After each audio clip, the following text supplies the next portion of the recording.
The storm arrived the same hour as the stranger. Alara Quinn stood in the corridor outside her father's study, mud still caked beneath her fingernails from the morning's work in the failing vegetable garden, and listened to the low rumble of male voices through the door. She shouldn't have been there. She knew that. Her place was in the kitchen, or the stables, or anywhere her father wouldn't have to see her and remember what a disappointment she'd become. But something about tonight felt different. The air had weight to it, the kind of weight that pressed down on your chest and made it hard to breathe. The kind that came before everything changed. Thunder rolled across the Virginia hills, shaking the windows in their warped frames. The Quinn estate, once grand, now listing like a ship taking on water, groaned under the wind. Alara pressed her ear closer to the door. "I need a wife." The stranger's voice was deep, flat, stripped of any softness. Not an ornament. Not some fragile thing that'll shatter the first winter. I need someone who can work. Someone who won't break. Her father's laugh was sharp and nervous. "Mr. Cross, I assure you my daughter Vivian is—" "I didn't ask for assurances." The interruption was calm but absolute. "I asked what she can do." Silence.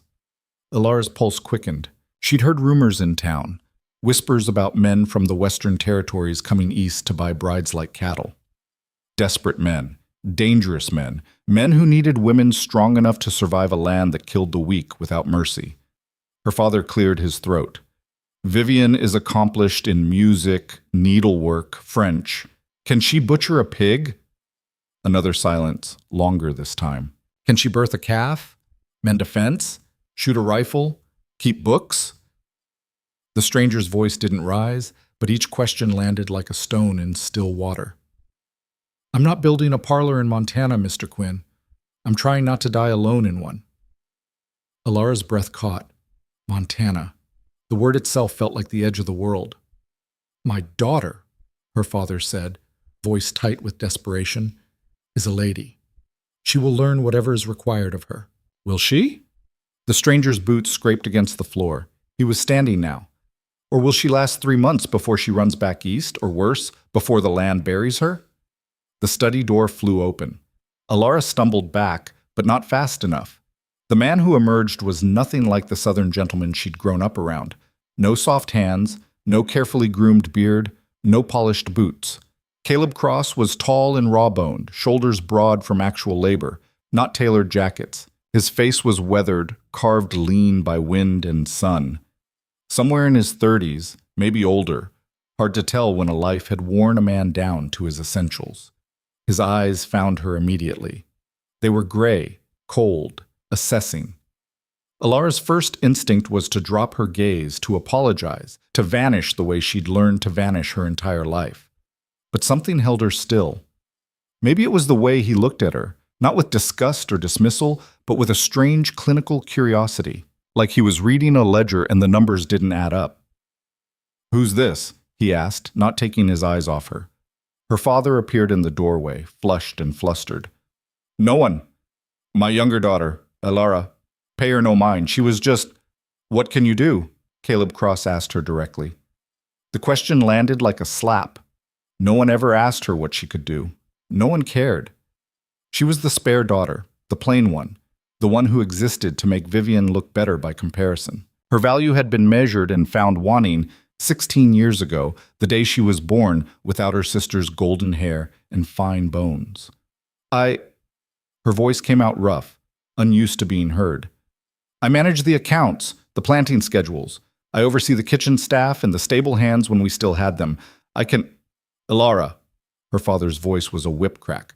"Go to your room." But Caleb Cross held up one hand, silencing him. "Keep talking." Something dangerous flickered in her chest. Permission.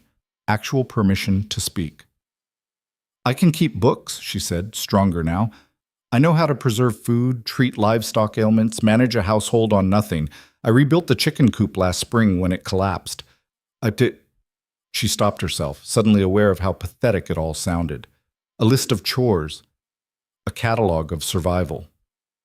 "You do all that?" Caleb asked. "Someone has to." The corner of his mouth might have twitched, hard to tell in the dim light. Her father stepped between them, physically blocking Caleb's view of her. "As I said, Alara manages some of the more rustic aspects of the estate. But Vivian is the daughter you want to meet. If you'll follow me to the parlor, in a minute." Caleb's gaze shifted to her father, and there was something in it that made the older man go still. "I want to see the land first, the books too. If you're selling me a partnership, I need to know what I'm buying into." Her father's face went pale. "I assure you the estate is—" "Then you won't mind me looking." It wasn't a question. Alara watched her father's throat work as he swallowed.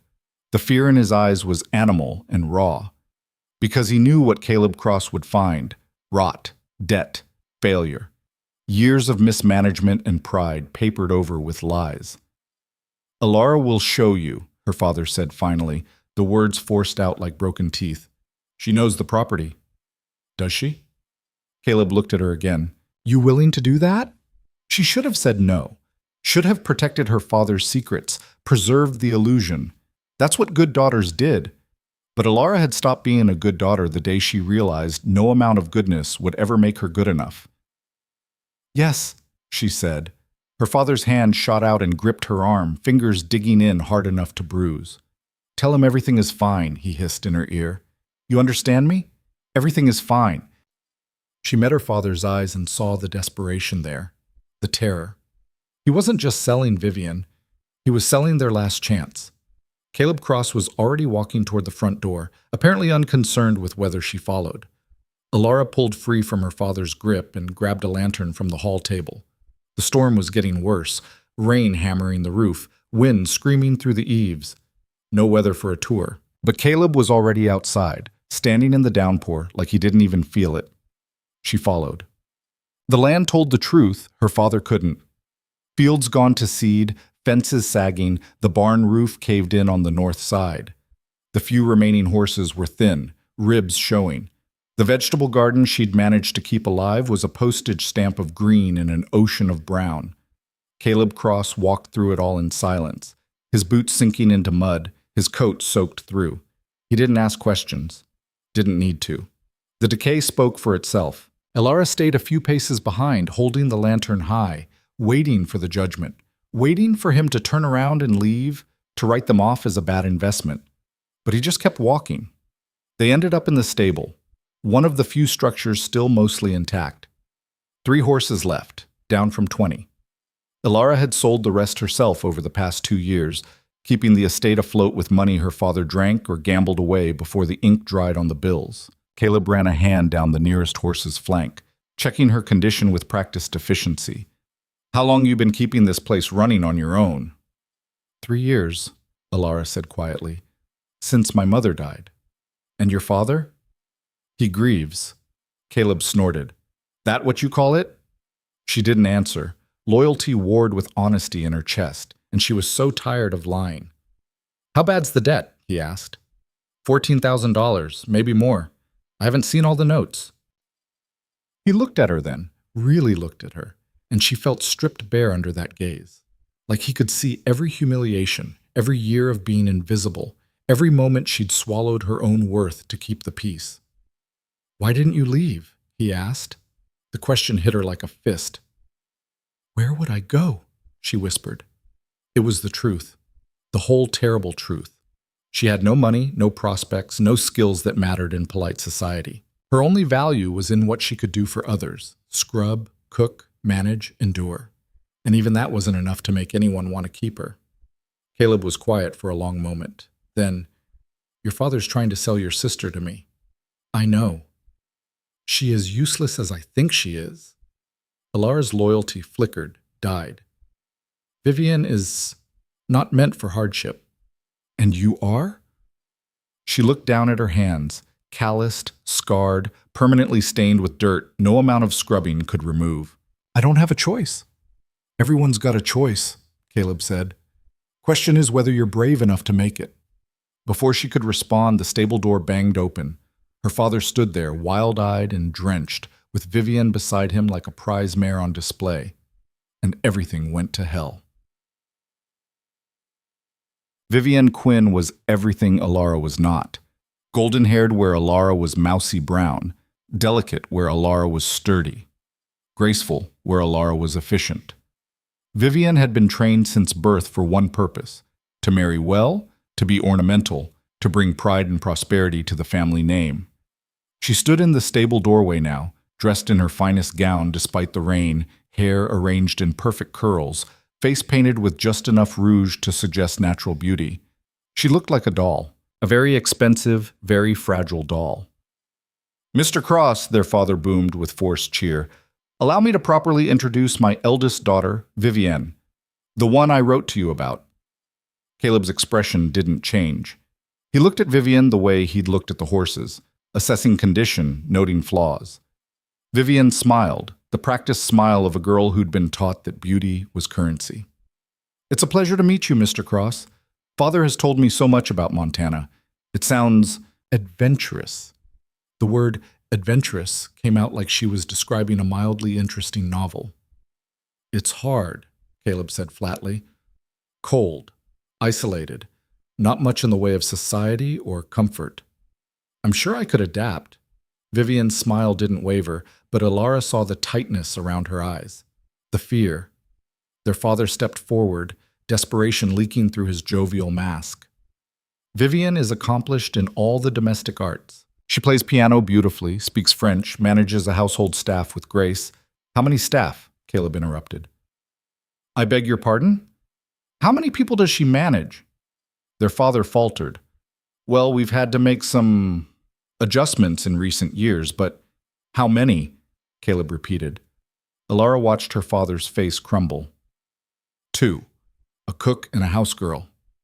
"Who manages them?" Caleb asked, but he was looking at Alara when he said it. The silence stretched out like a chasm. "I do," Alara said quietly. Vivian's head snapped toward her, eyes flashing with something ugly. Alara had broken an unspoken rule. She'd made herself visible. Their father recovered quickly, forcing a laugh. "Alara assists, of course, but Vivian oversees the more refined aspects." "Can she cook?" Caleb asked Vivian directly. Vivian blinked, her smile faltering. I've supervised the preparation of many meals." "That's not what I asked. I'm sure I could learn." "Can you shoot?" "Shoot?" Vivian's voice went up an octave. "A rifle, for hunting, for protection. That's hardly appropriate for a lady. Can you birth a calf, treat a fever, preserve meat for winter, mend clothes, build a fire?" Each question came faster, harder, stripping away the pretense. "Can you do a goddamn thing besides look pretty and spend money?" The words hung in the air like gunshots. Vivian's face went white, then red. Tears sprang to her eyes. Real ones this time, not the calculated kind she used to manipulate their father. "How dare you?" their father sputtered, stepping between them. "My daughter is a lady, not some common." "Then she'll die out there," Caleb said simply. "First winter, maybe sooner."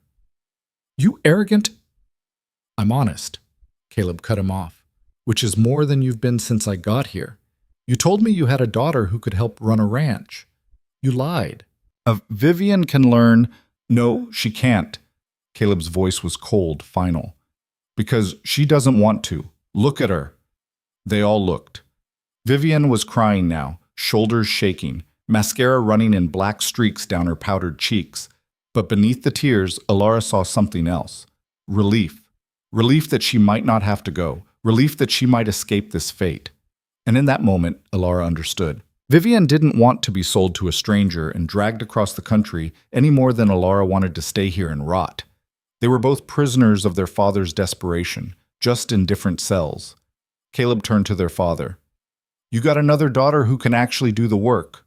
Why are you trying to sell me the wrong one?" The question landed like a thunderclap.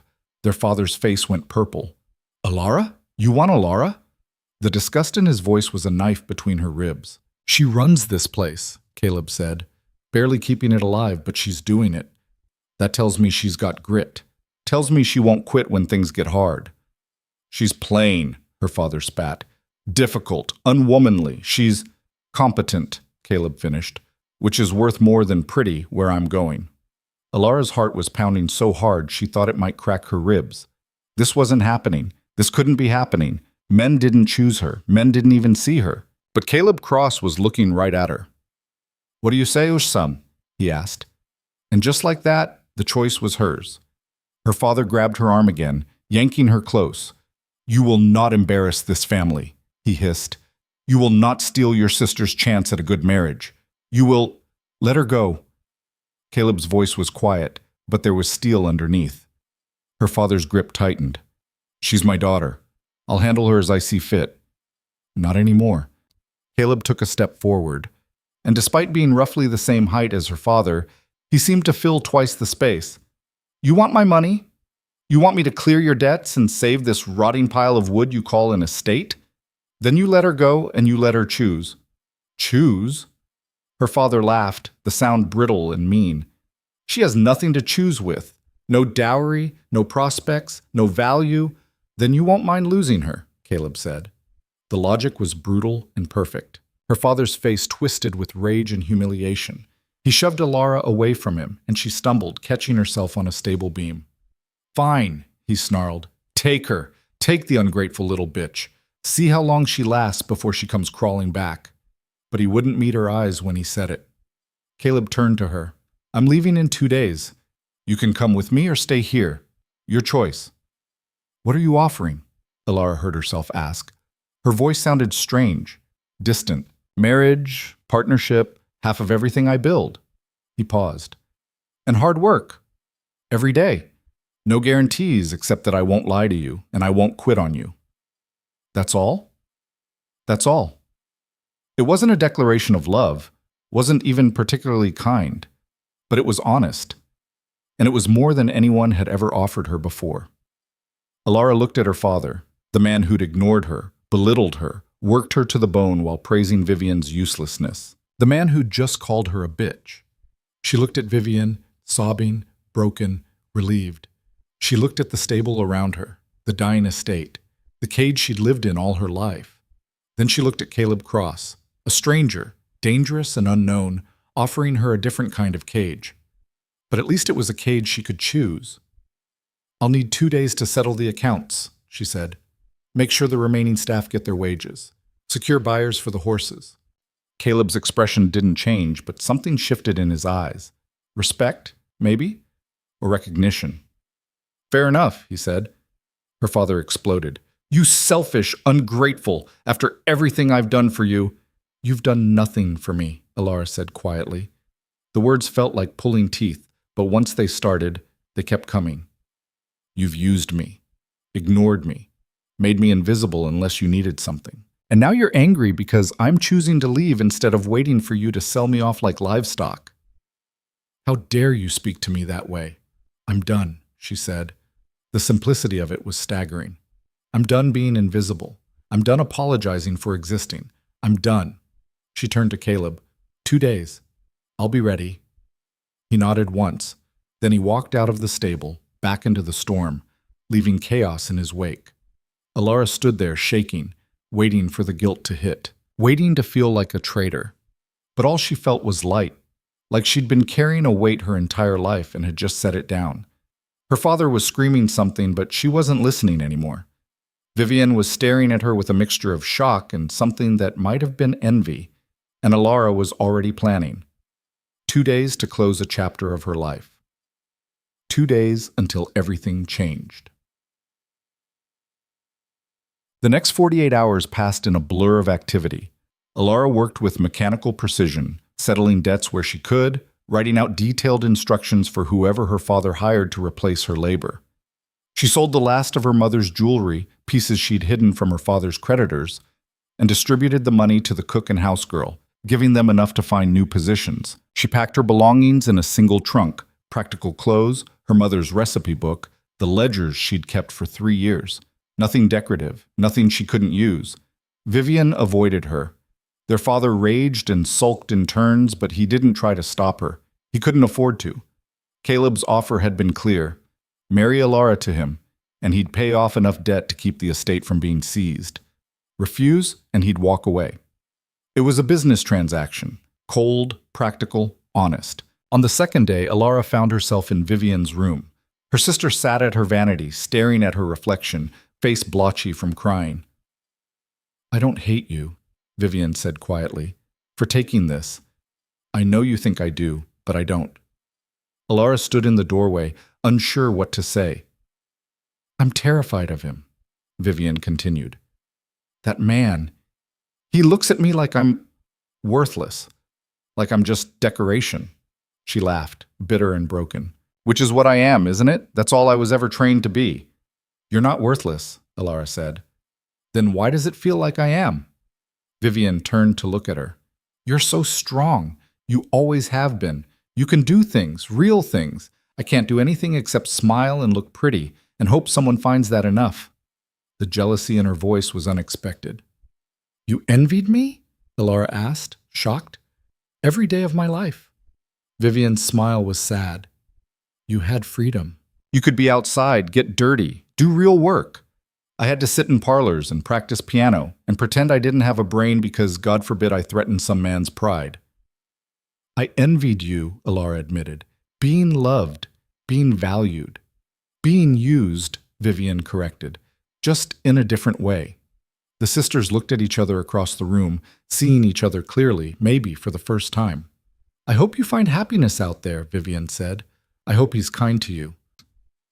I hope you find someone who sees you as more than decoration, Alara replied.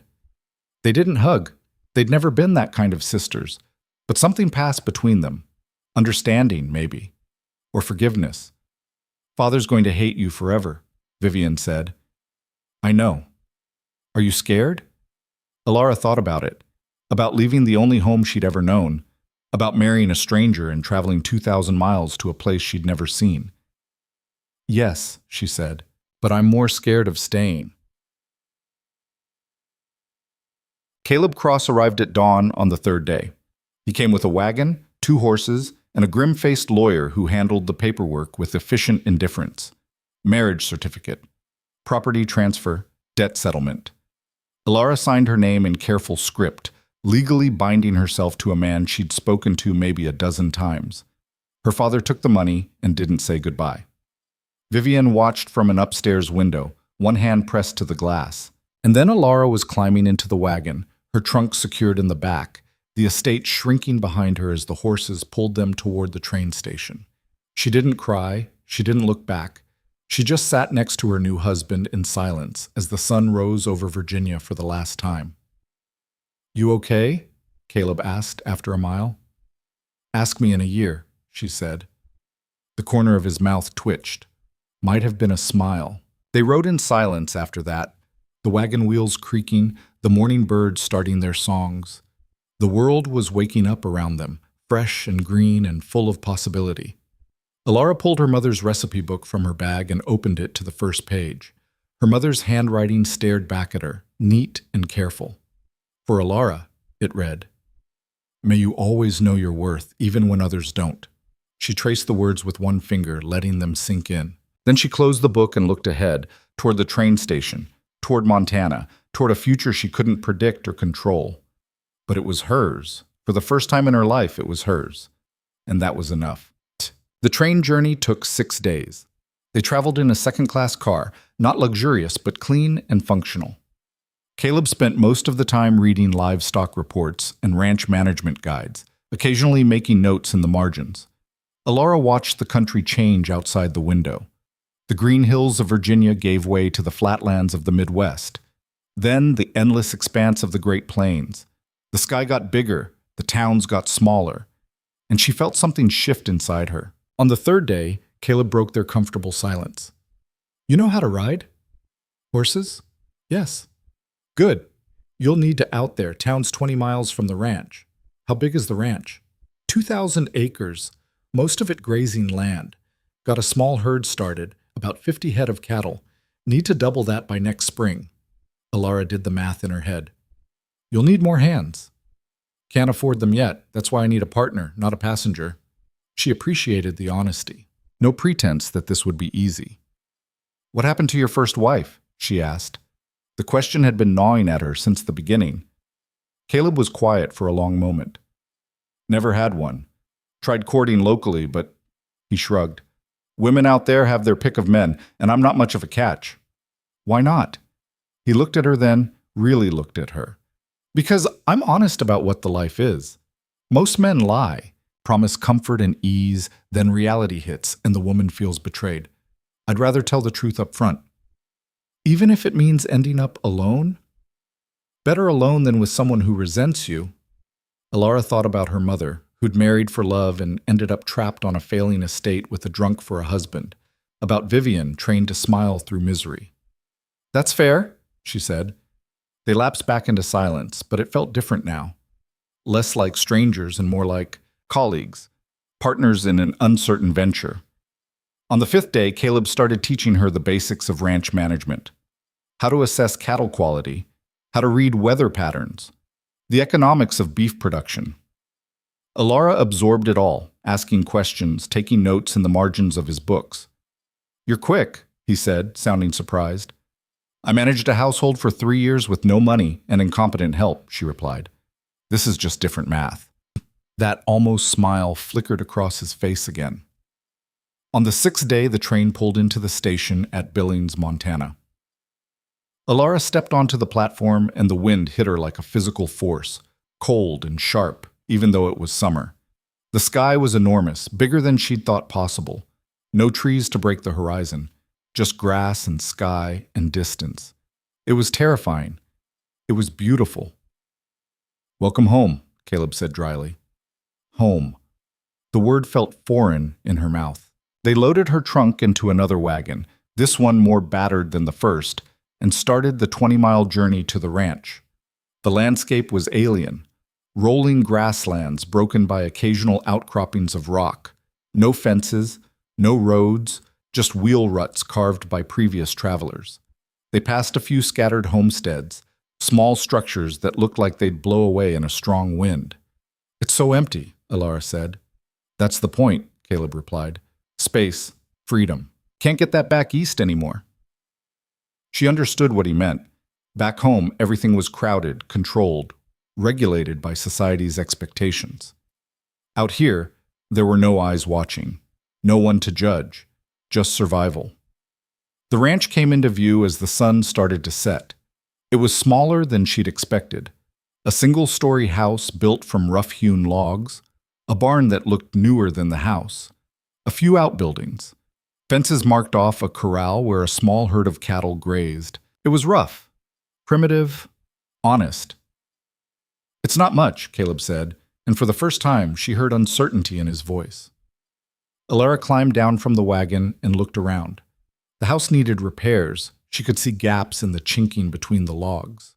The barn needed a new coat of paint. The garden plot was overrun with weeds. But the bones were good. The land was solid.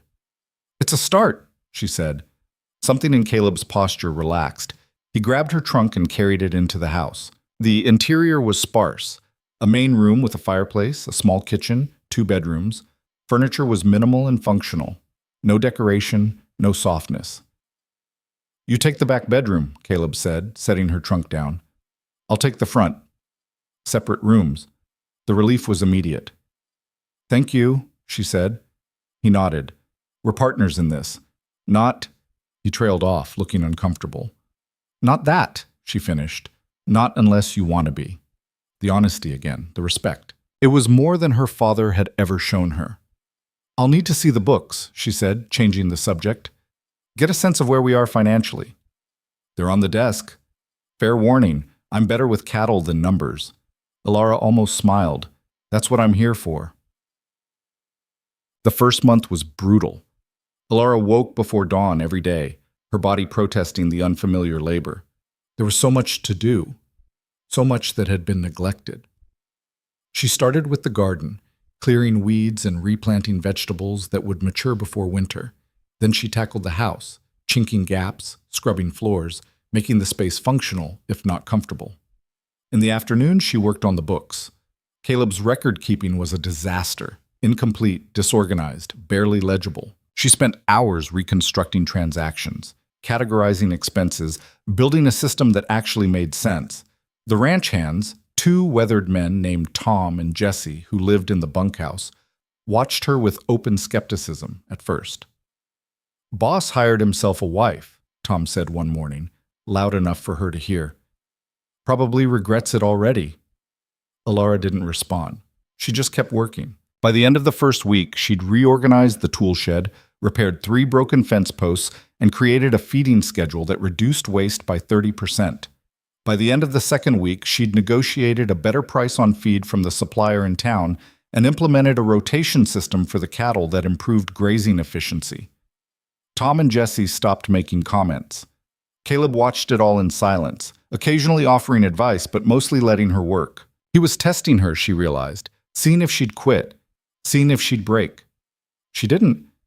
One evening, about 3 weeks in, Caleb found her in the kitchen, covered in flour, trying to recreate one of her mother's bread recipes from memory. "You don't have to do this," he said quietly. "Do what?" "Prove yourself. I already know you can work." Alara looked up at him, surprised. "Then why are you watching me like I might run away at any moment?" "Because most people do, when they realize how hard this is." "I knew it would be hard," she said. "That's not why I came." "Why did you come?" The question hung between them. Alara thought about her answer carefully. "Because staying would have killed me. Slowly.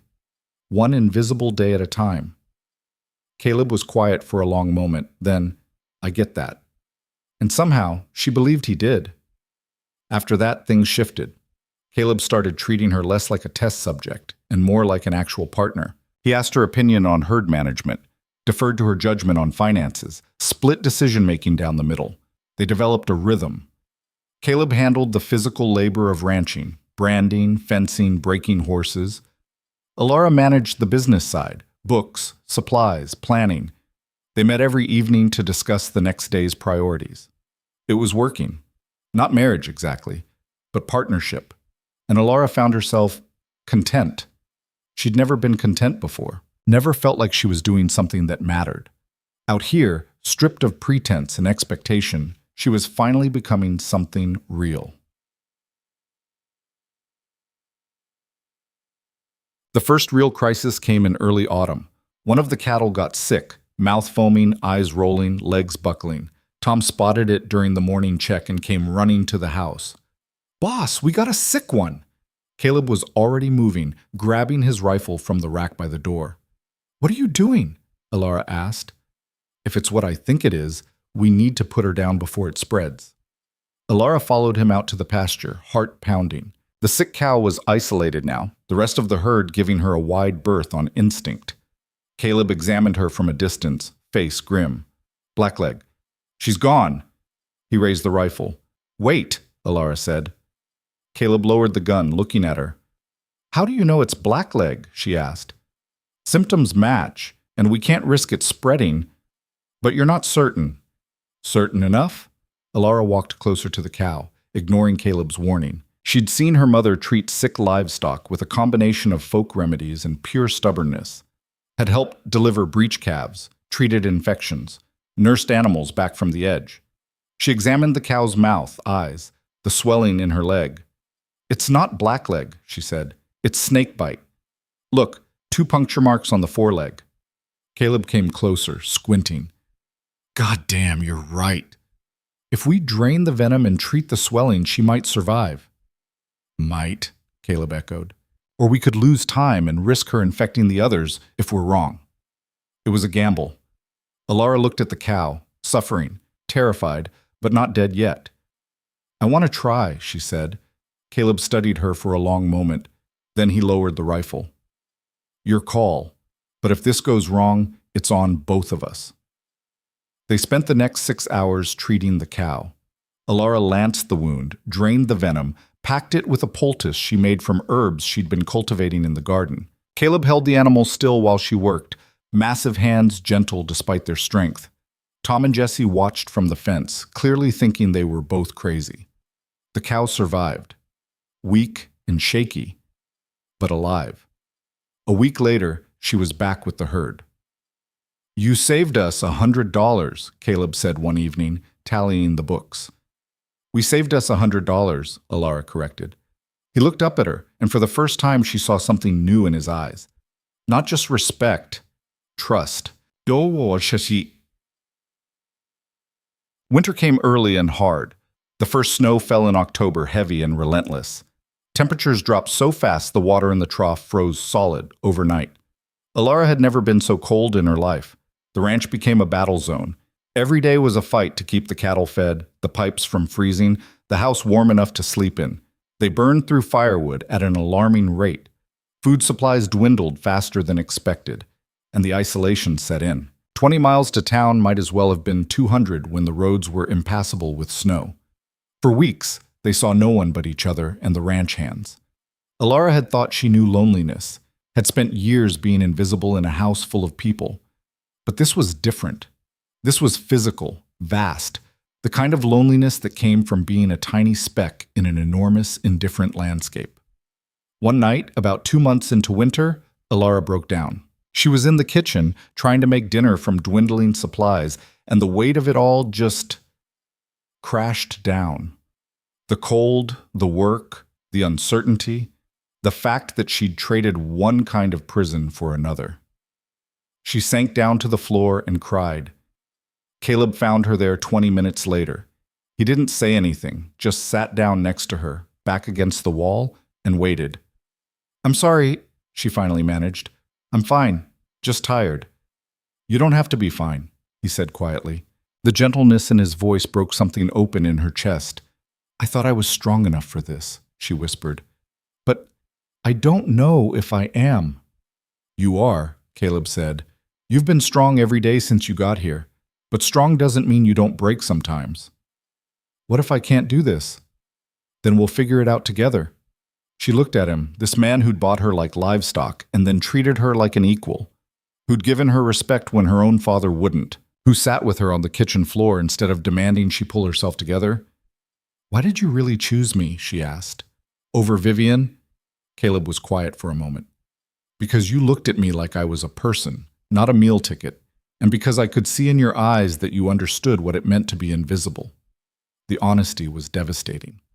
"I'm glad you chose me," Alara said. "Me too." They sat there until the cold drove them to their feet. Then Caleb built up the fire while Alara finished dinner, and they ate in comfortable silence. And something shifted between them. Not love. Not yet. But the foundation for it. Spring came like a resurrection. The snow melted, revealing a world Alara had almost forgotten existed. Green grass, wildflowers, the sound of birds returning from the south. The ranch woke up too.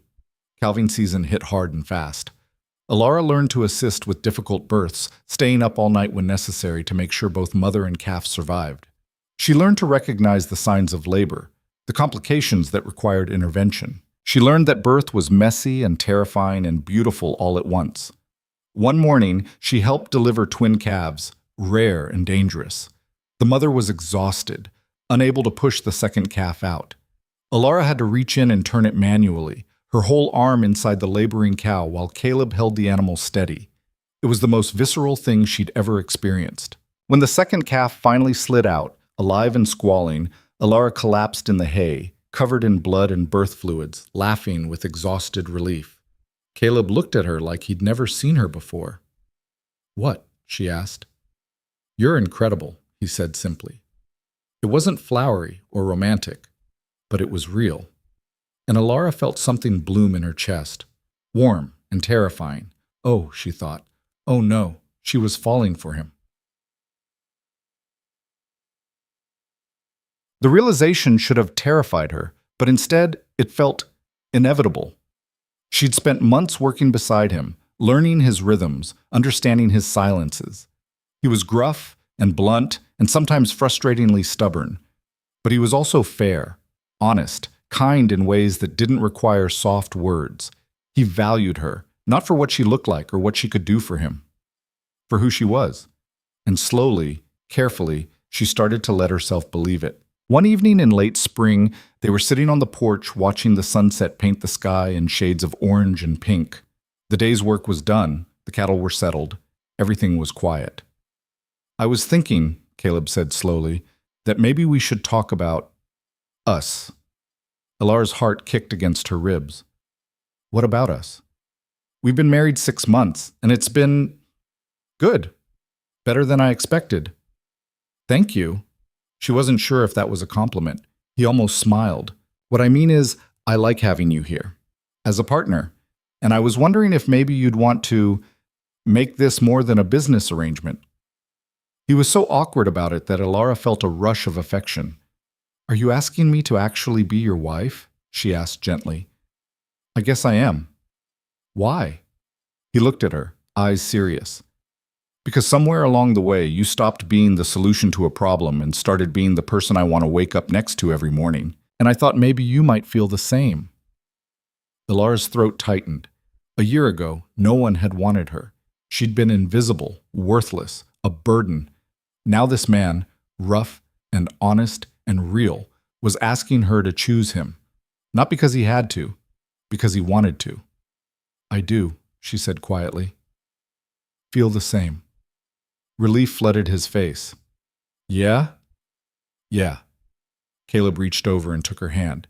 His palm was calloused, rough from work. It felt solid, real. "I'm not good at this," he admitted. "The romantic stuff. I don't know how to say pretty things." "I don't need pretty things," Alara said. "I just need honest ones." He squeezed her hand. "Then honestly, I think you're the best thing that ever happened to me. And I want to build a life with you, a real one." It wasn't poetry, but it was perfect. That night, for the first time, Alara didn't sleep in the back bedroom. And when Caleb kissed her, tentative and careful, like she was something precious, she felt the last wall around her heart crumble. She'd spent her whole life being invisible.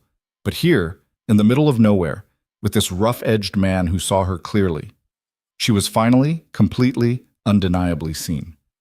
The first year of their real marriage passed in a rhythm of work and small intimacies that Alara had never imagined possible. Caleb was not a man of grand gestures or flowery declarations, but he showed his love in the way he saved her the best cut of meat at dinner, and how he always checked that she had enough firewood before the cold nights set in the quiet moments when his hand would find hers across the table. They learned each other slowly, carefully, like cartographers mapping unknown territory.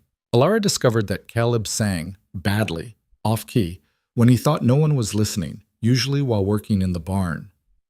That he had a deep fear of failing, of losing the ranch, of proving everyone who'd ever doubted him right. That beneath his gruff exterior lived a man who felt things deeply but had never learned the language to express them. Caleb learned that Alara talked to the chickens like they were confidants, naming each one and assigning them distinct personalities. That she was terrified of thunderstorms but would never admit it, instead working through her fear by scrubbing something until it gleamed. That she cried when she was angry, which embarrassed her more than the anger itself. "I hate it," she'd told him one night after a frustrating argument about whether to sell some of the herd early or wait for better prices. Tears had spilled down her cheeks despite her clenched jaw. "I sound weak when I cry." "You sound human," he'd replied, pulling her close. "And you're the furthest thing from weak I've ever known." By their first anniversary, the ranch had grown. They doubled the herd size, built a new bunkhouse, hired 2 more hands. The books showed actual profit, not much, but enough to breathe easier. Enough to plan for a future instead of just surviving the present. Tom cornered Alara one morning while she was collecting eggs, his weathered face creased with something that might have been approval. "Boss made a good choice with you," he said gruffly. "Seen a lot of ranch wives come and go over the years. Most don't last. You're different." "Different how?" Alara asked, more curious than offended. "You don't treat this place like you're waiting to escape it. You treat it like you're building something." He spat tobacco juice into the dirt. "That matters out here. Commitment matters." It was the closest thing to a compliment Tom had ever given anyone, and Alara felt an unexpected warmth in her chest. She'd earned the respect of these hard men not through charm or manipulation, but through competence and grit. She'd earned her place. But just when everything seemed to be settling into something like stability, the past came calling. The letter arrived on a Tuesday in late June, delivered by the postal rider who made the circuit once a month. Alara recognized her father's handwriting immediately, the same sharp, angry scrawl that had signed away her childhood in ledgers and reprimands. Her hands shook as she opened it. The letter was brief and brutal. Vivian was getting married. To a banker from Richmond, older but respectable, with enough money to settle the remaining estate debts. The wedding would be in August. Alara's presence was neither required nor desired, but her father thought she should know that her sister had made a proper match, unlike Alara's own shameful degradation. The words stung less than she'd expected. A year ago they would have flayed her open. But distance and time had given her perspective. Her father's opinion didn't define her anymore. Still, her hands trembled as she set the letter down. Caleb found her sitting at the kitchen table an hour later, staring at nothing. "What's wrong?" he asked, and the concern in his voice steadied her. She handed him the letter without speaking. He read it in silence, his jaw tightening with each line. When he finished, he tore it in half, then quarters, then kept tearing until it was confetti in his fists. "Bastard," he said quietly. "It's fine," Alara said automatically.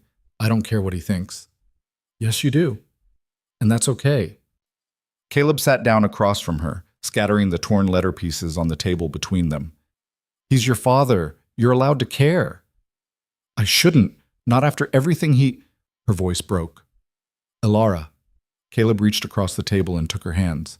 "You left. You chose yourself. That's what matters, not what he thinks about it."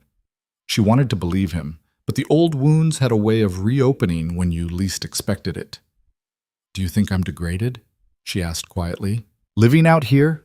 Doing this kind of work?" Caleb's expression turned fierce. "I think you're the strongest person I've ever met. I think you took a bad hand and played it better than anyone had a right to expect. And I think your father is a goddamn fool who wouldn't recognize value if it spit in his eye." Despite everything, Alara laughed. It came out watery and broken, but real. "There she is," Caleb said softly. That night, lying in bed with Caleb's arm around her, Alara made a decision. She would write to Vivian. Not to their father. He'd made his position clear. But her sister deserved to know that Alara didn't hold any grudges, that she hoped Vivian would find happiness, even if it came in a gilded cage. The response came 6 weeks later. Vivian's handwriting was delicate and precise, each letter formed with the careful attention she'd been taught since childhood. But the words themselves were raw. "Dearest Alara, I'm getting married in 3 weeks. Everyone says I should be happy, but I feel like I'm attending my own funeral. Edgar is kind enough, but he's 47 and I'm 22. He wants a wife who will smile at dinner parties and produce heirs and never have an opinion that might embarrass him in front of his colleagues.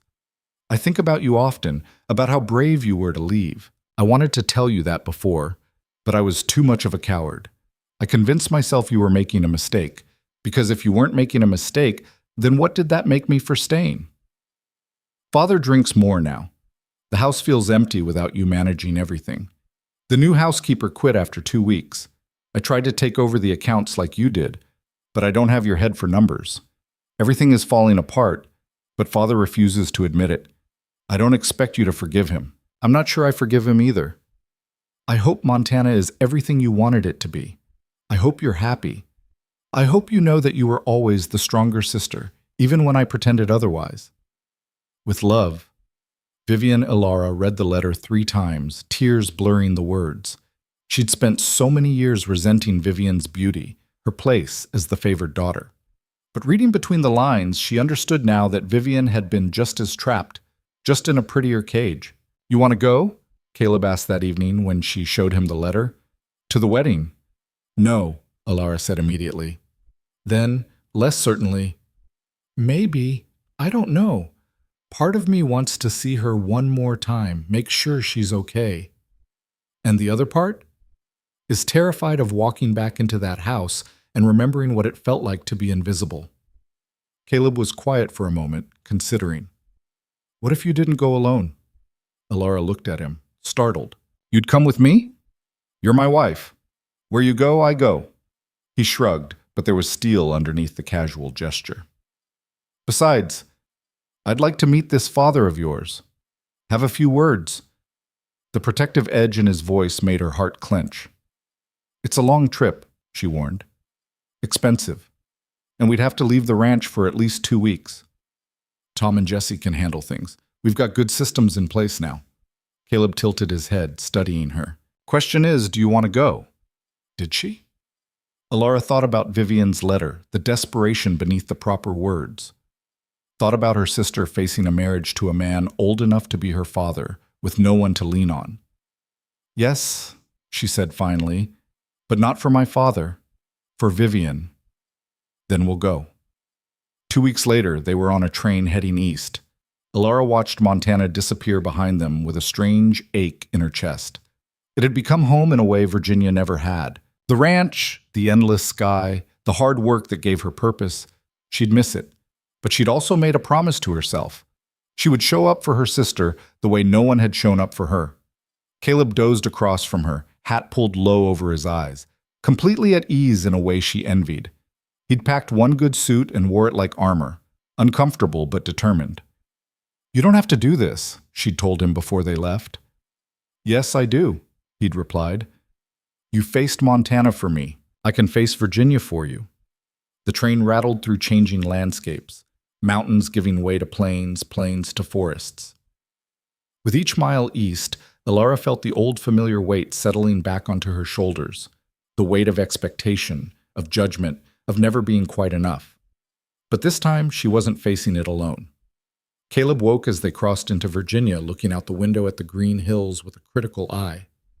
"It's pretty," he said, "but it feels crowded." Elara understood what he meant. The land here was divided, parceled, claimed, every inch accounted for. Back in Montana, you could ride for hours without seeing another soul. Here, civilization pressed in from all sides. "That's what I grew up with," she said. "I didn't know there was any other way to live until I left." The Quinn estate looked worse than she remembered. The paint had peeled further, the gardens were overgrown, and one of the portico columns had developed a dangerous lean. Elara felt Caleb tense beside her as the hired carriage pulled up the drive. "This is what he was so proud of?" Caleb asked quietly. "Pride doesn't require reality," Elara replied. "Just delusion."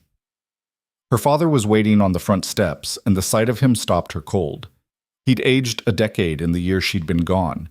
His face was puffy and red-veined, his clothes rumpled. The gentleman planner had become a sad drunk clinging to the ruins of his former glory. "Elara," his voice was slurred, "you actually came." "I came for Vivian," she said clearly. "Not for you." His face twisted, but before he could respond, Caleb stepped forward. "Mr. Quinn, I'm Caleb Cross, Elara's husband." He extended his hand. Her father stared at it like it might bite him, then reluctantly shook. His grip was weak, damp with sweat. "So you're the man who ruined my daughter," her father said. "No, sir," Caleb replied evenly. "I'm the man who gave her a chance to build something real. What you did or didn't do to her before I met her, that's on you." The words hung in the air like a slap. Her father's face went purple.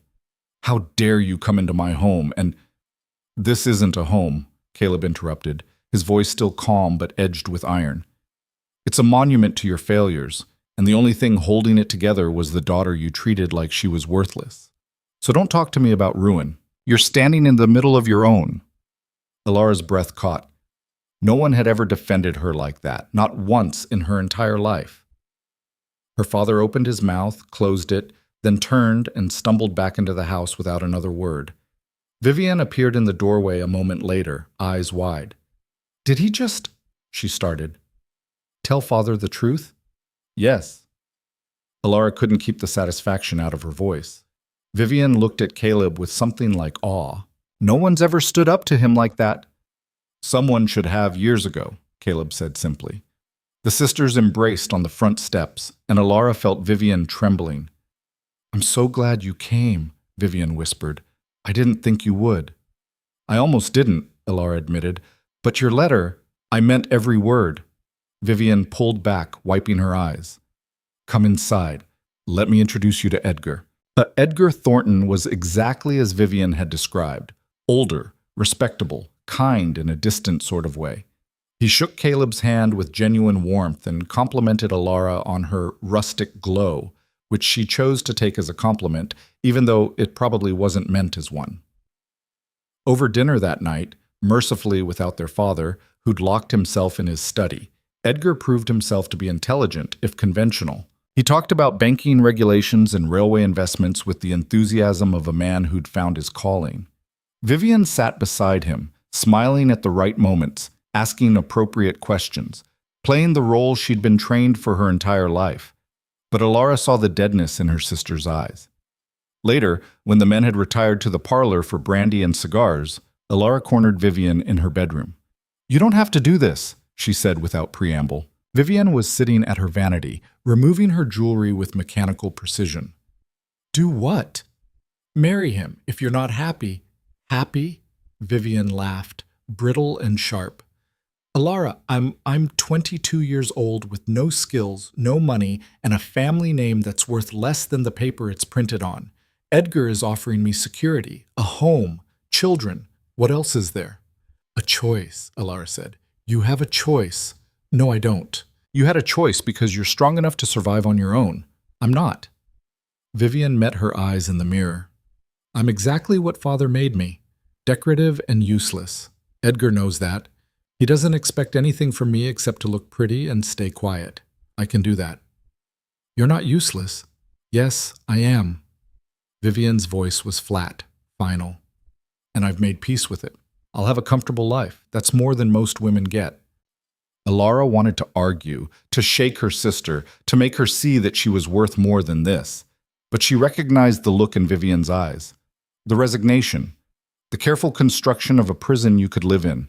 She'd worn that same look once before Caleb had offered her a way out. If you ever change your mind, Alara said quietly, you can come to Montana. We have room. We could use help with the ranch. You could learn. I won't change my mind. Vivian turned to face her. But thank you for caring enough to offer. They sat in silence for a moment, two sisters who'd grown up in the same house but lived in completely different worlds. Are you happy? Vivian asked suddenly. In Montana? With him? Alara thought about the question, about the brutal winters and endless work, about calloused hands and aching muscles, about falling into bed exhausted every night next to a man who smelled like horses and leather. Yes, she said. I'm happy. Then I'm glad one of us got out, Vivian said softly. The wedding was a small affair held in the estate's overgrown garden with a handful of Richmond society in attendance. Vivian wore white lace and looked like a porcelain doll. Edgar stood beside her, proud and oblivious.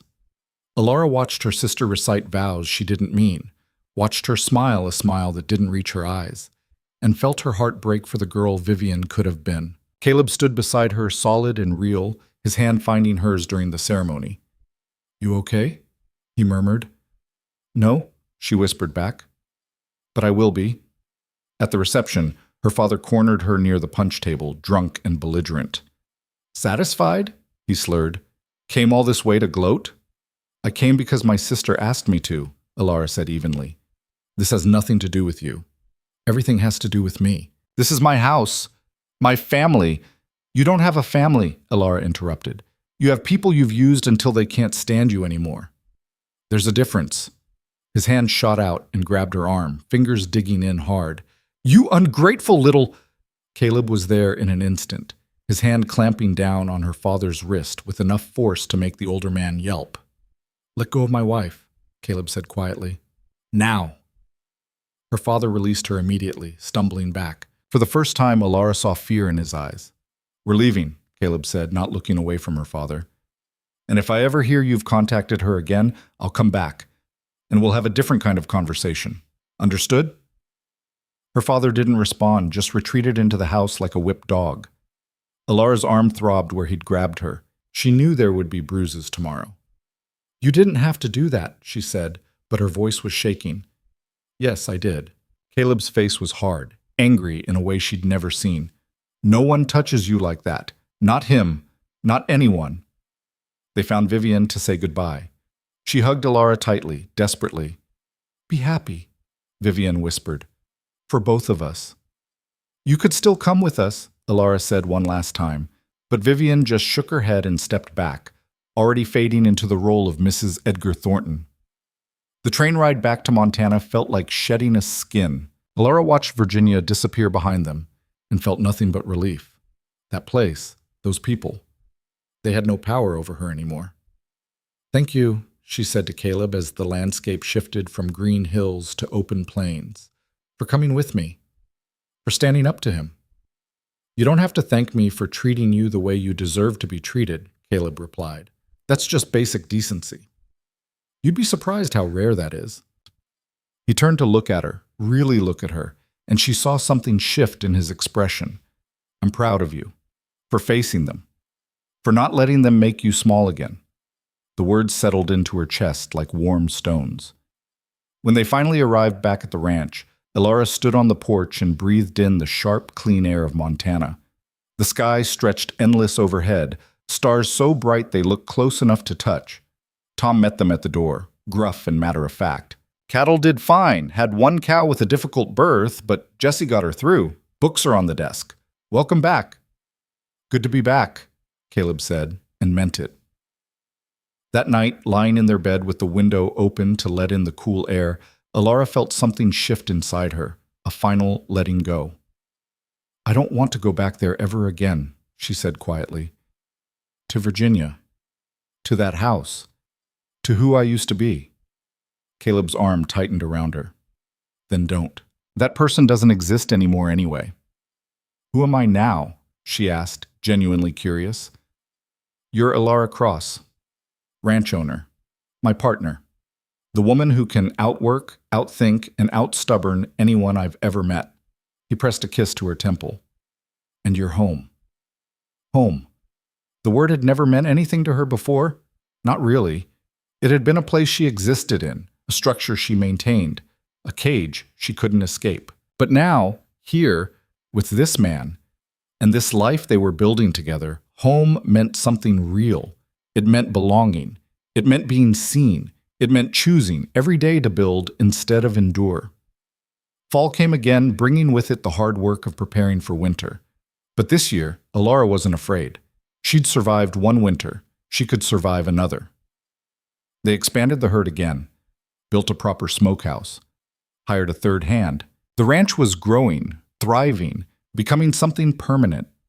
One afternoon in October, Elara was working in the garden when she felt a familiar queasiness roll through her stomach.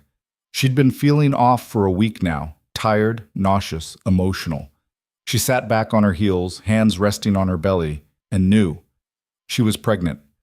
The realization hit her like lightning, terrifying and exhilarating in equal measure. She'd never thought much about children, had assumed they'd come eventually, the way crops came or cattle bred, but now, faced with the reality of it, she felt overwhelmed. What if she was a terrible mother? What if she failed this child the way her father had failed her? What if she was too broken to build something whole? She found Caleb in the barn, repairing a saddle, and the words tumbled out before she could stop them. I'm pregnant. His hands went still. He looked up at her, eyes wide. You're sure?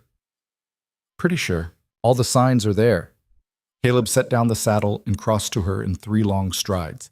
His hands cupped her face, gentle despite their roughness.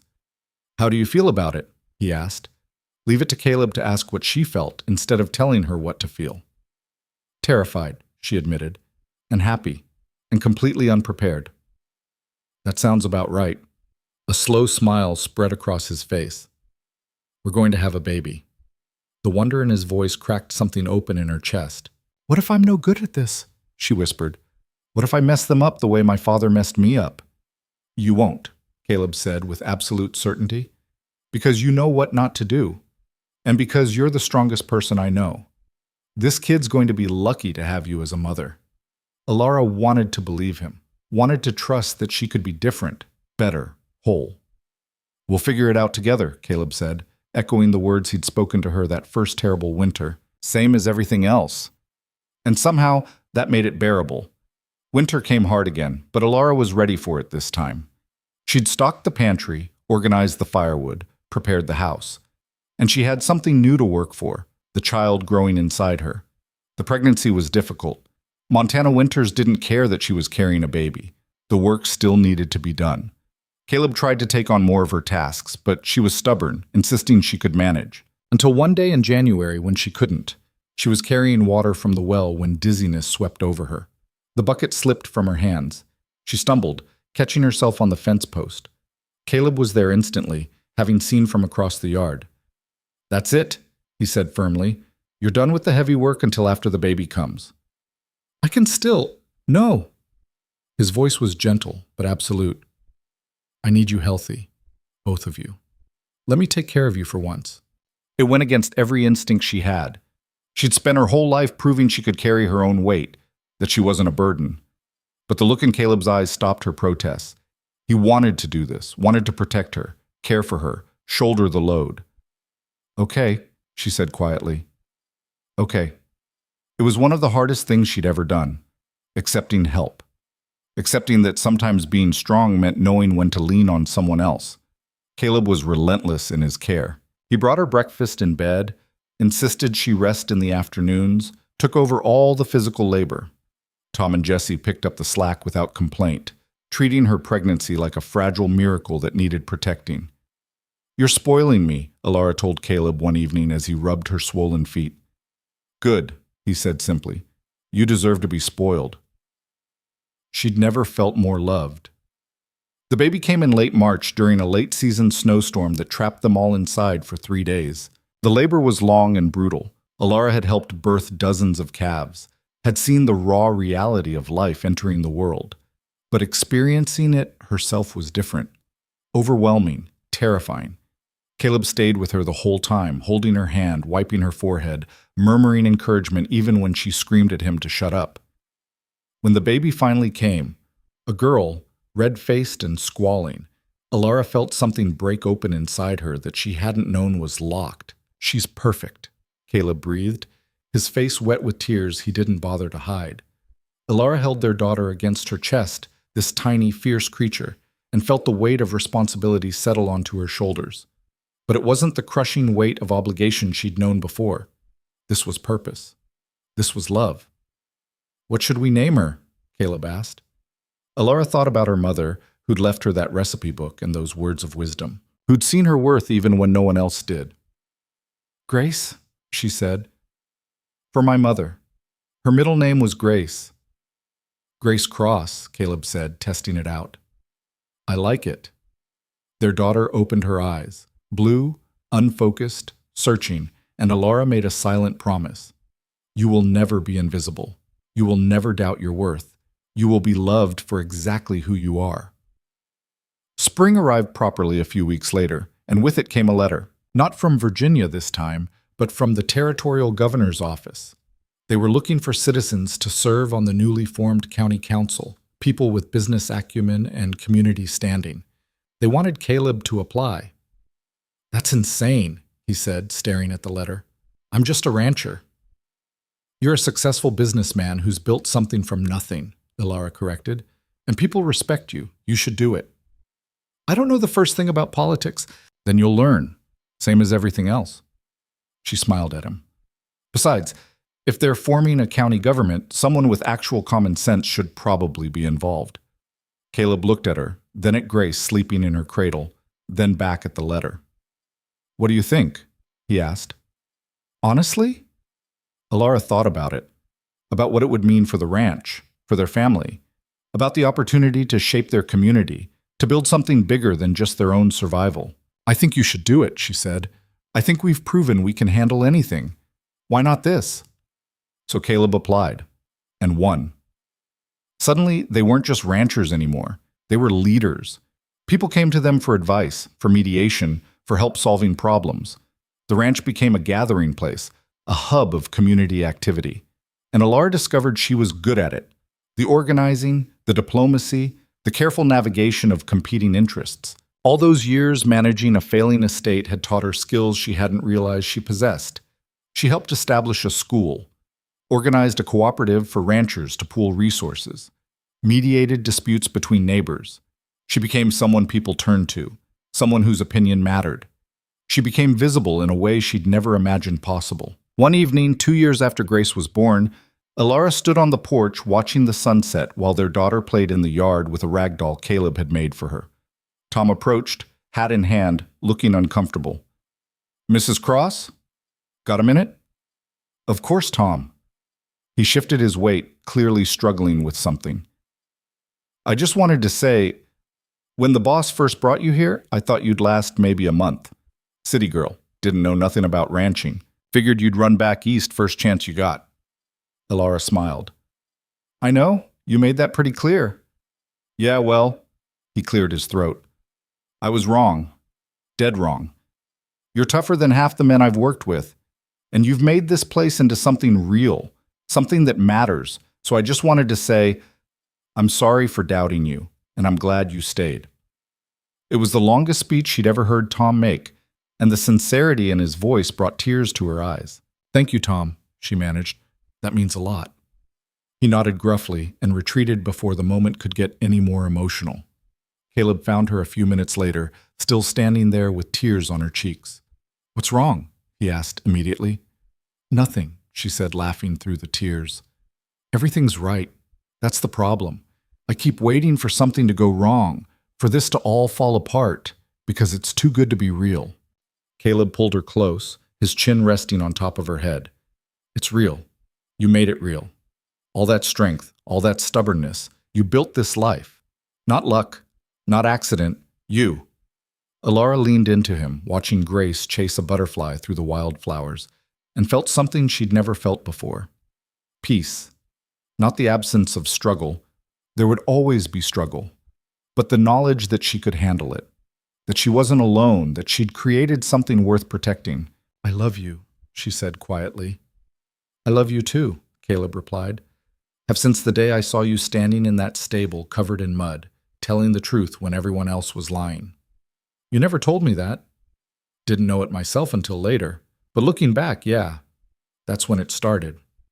They stood there as the sun set, painting the sky in shades of orange and gold, and Alara thought about the girl she'd been. Invisible. Worthless. Trapped. That girl was gone. In her place stood a woman who'd chosen herself, who'd built a life on her own terms, who'd become undeniable. And that woman was finally, completely, home. The peace lasted exactly 3 years. Grace was 5 years old, wild-haired and fearless, running through the ranch like she owned it, when the drought began. Not the gentle dry spell that required careful water management, but the kind of drought that cracked the earth open and turned green grass to dust. It started in late spring. The usual rains never came. By June, the creeks were running low. By July, they'd stopped running altogether. Alara stood at the edge of what used to be their main water source and stared at the cracked mud at the bottom of the creek bed. Beside her, Caleb was doing calculations in his head, his face grim. "We've got maybe 6 weeks of well water if we're careful," he said. After that, he didn't need to finish. After that, they'd have to make impossible choices. Which cattle to sell at a loss, which to let die, whether they could even survive the summer. "The northern valley might still have water," Alara said. "If we move the herd up there, that's Morrison's land. He's not going to let us graze there for free. Then we negotiate." Caleb looked at her, something like pride flickering in his eyes despite the circumstances. "You want to handle it?" "I'll handle it," she said. James Morrison was a hard man who'd built his ranch through shrewd dealing and ruthless efficiency. He had water rights to the last reliable stream in the county, and he knew exactly what that was worth. Alara rode out to his property the next day, leaving Grace with Jesse's wife, who'd recently moved to the ranch to help with the growing household. The Morrison place was twice the size of theirs, prosperous and established, a reminder of what they were still trying to build. Morrison met her on his porch, a tall man in his 60s with steel-gray hair and eyes that missed nothing. "Mrs. Cross," he said, not bothering with pleasantries. "I assume you're here about water?" "I am." "Can't help you. Barely got enough for my own herd." It was a lie, and they both knew it. Morrison had water to spare, but he also had leverage, and men like him didn't give up leverage without getting something in return. "What would it take?" Alara asked directly. "To graze our cattle in the northern valley until the drought breaks?" Morrison studied her for a long moment. "Your husband know you're here negotiating his business?" "My husband and I are partners. This is our business, not just his." Something shifted in Morrison's expression. Not quite respect, but acknowledgement. "I'll give you access to the valley," he said slowly, "in exchange for breeding rights to that bull of yours, the black one. Best stock in the county." Alara's mind raced. The bull was valuable, crucial to their breeding program. But without water, they wouldn't have a herd to breed. "Breeding rights for how long?" she asked. 3 seasons. 1 season, and we get priority access to water for the next 5 years if this happens again. Morrison's eyebrows rose. "You drive a hard bargain, Mrs. Cross." "I learned from necessity, Mr. Morrison." He laughed, short and sharp. 2 seasons, and priority access for 3 years. Final offer. Alara calculated quickly. 2 seasons of breeding rights would cost them, but the water access guarantee was worth it, and if they didn't take this deal, they'd lose everything anyway. "Deal," she said, extending her hand. Morrison shook it, his grip firm. "Your husband's a lucky man. Most wives would have just cried and begged." "Most wives weren't raised to survive," Alara replied coolly. She rode back to the ranch feeling the weight of the decision on her shoulders. It was the right choice. She knew that logically. But it still felt like giving away a piece of what they'd built. Caleb listened to her explanation without interrupting, his face unreadable. "You did good," he said finally. "Better than I would have done. I'd have probably told Morrison to go to hell and tried to tough it out. And we'd have lost everything." "Exactly." He pulled her close, pressing a kiss to her forehead. "This is why I need you. You can see past pride to what actually matters." But the drought didn't break. June turned to July, July to August. The heat was relentless, brutal, the kind that made breathing feel like swallowing sand. Even with access to Morrison's Valley, they were hemorrhaging money. Cattle prices dropped as desperate ranchers flooded the market. Feed costs skyrocketed. Alara spent hours every night going over the books, trying to find something to cut, some way to make the numbers work. But there was nothing left to trim. They were operating on pure survival mode. "We might have to sell some of the breeding stock," she told Caleb one night, hating the words even as she said them. Caleb's jaw tightened. "That's the future of the ranch. If we don't sell them now, there might not be a ranch to have a future." The truth hung between them, ugly and undeniable. They were failing, not because they'd made bad decisions or been lazy or incompetent, but because nature didn't care about hard work or good intentions. The land gave, and the land took away, and all you could do was try to survive the taking. That night, Alara couldn't sleep. She stood on the porch in the darkness, watching heat lightning flicker on the horizon, promise of rain that never came. Behind her, she could hear Grace's soft breathing through the open window, innocent and trusting. What if they lost the ranch? What would they do? Where would they go? For the first time since leaving Virginia, Alara felt the old fear creeping back. The fear of being worthless, of having nothing to offer, of ending up right back where she started. "Can't sleep either?" Caleb's voice came from behind her. She turned to find him in the doorway, shirtless and exhausted. "I'm scared," she admitted. "Really scared." "Me too." The honesty was almost worse than the fear. "What if we lose everything?" she whispered. Caleb crossed the porch and took her hands. "Then we start over. We've done it before. We were younger then. We didn't have Grace to think about. Grace will be fine because she has us, because she has a mother who taught herself to run a ranch from nothing and a father who's too stubborn to quit. Whatever happens, we'll figure it out." Alara wanted to believe him. But the weight of responsibility pressed down like the heat, suffocating and inescapable. The crisis point came in mid-August. One of their best breeding cows went down with heat exhaustion. They tried everything to save her, but she was too far gone. When she died, Alara stood in the barn and felt something crack inside her. "That's $12,000, she said dully. "Just gone." Caleb looked as devastated as she felt. "We need rain, or a miracle, or both." Neither came. Instead, what came was an offer. A cattle company out of Denver was buying up struggling ranches, consolidating them into massive operations. They sent a representative to the Cross Ranch on a sweltering afternoon, a well-dressed man with a ledger and a cold smile.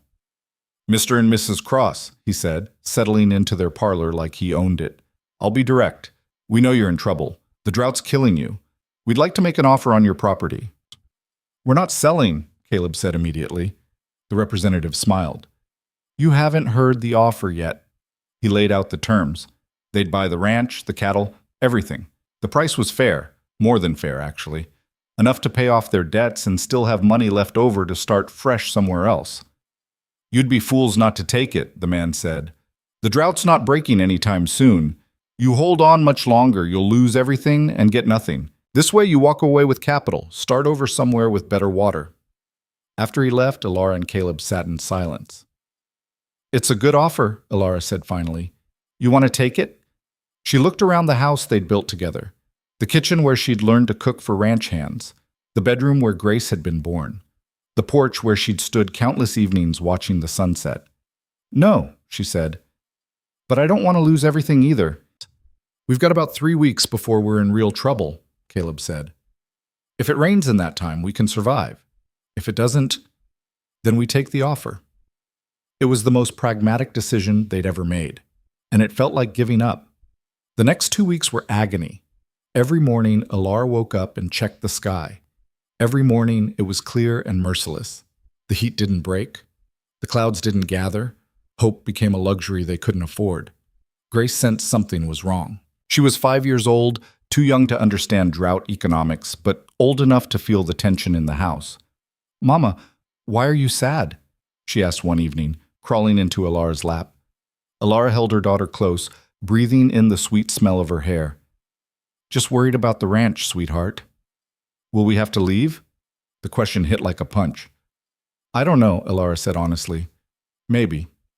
"I don't want to leave. I like it here." "I know, baby. I do too." That night, Alara wrote a letter to the Denver company saying they'd accept the offer. But she didn't send it, not yet. She held on to it like a talisman, a safety net that meant surrender. They had 4 days left. On the third day, something happened that changed everything.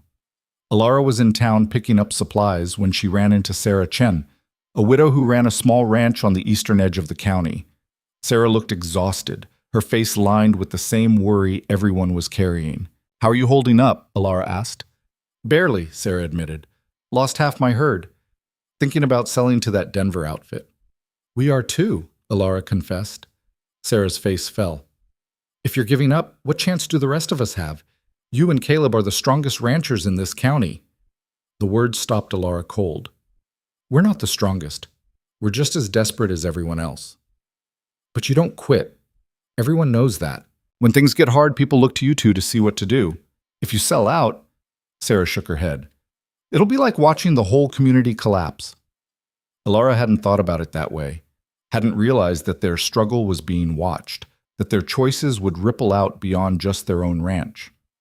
She walked home slowly, Sarah's words echoing in her head. That night, she and Caleb sat on the porch after Grace was asleep. The letter to Denver sat on the table between them, unsigned. "Sarah Chen is thinking about selling," Alara said quietly. "Smart move.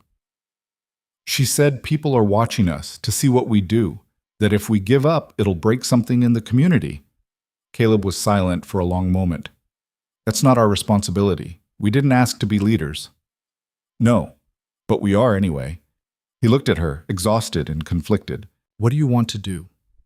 Alara thought about the girl she'd been in Virginia, invisible, powerless, trapped by circumstances she couldn't control. She'd promised herself she'd never be that person again, that she'd always choose action over resignation. "I want to fight," she said, "even if we lose. Even if it's stupid, I want to go down fighting instead of just giving up." Caleb's hand found hers in the darkness. "Then we fight."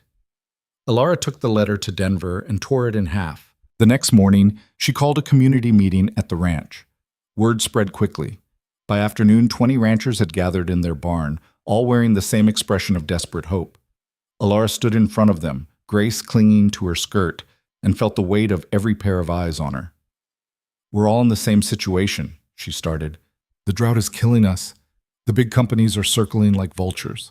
And if we keep operating independently, we're going to get picked off one by one." "So what are you suggesting?" Morrison asked from the back.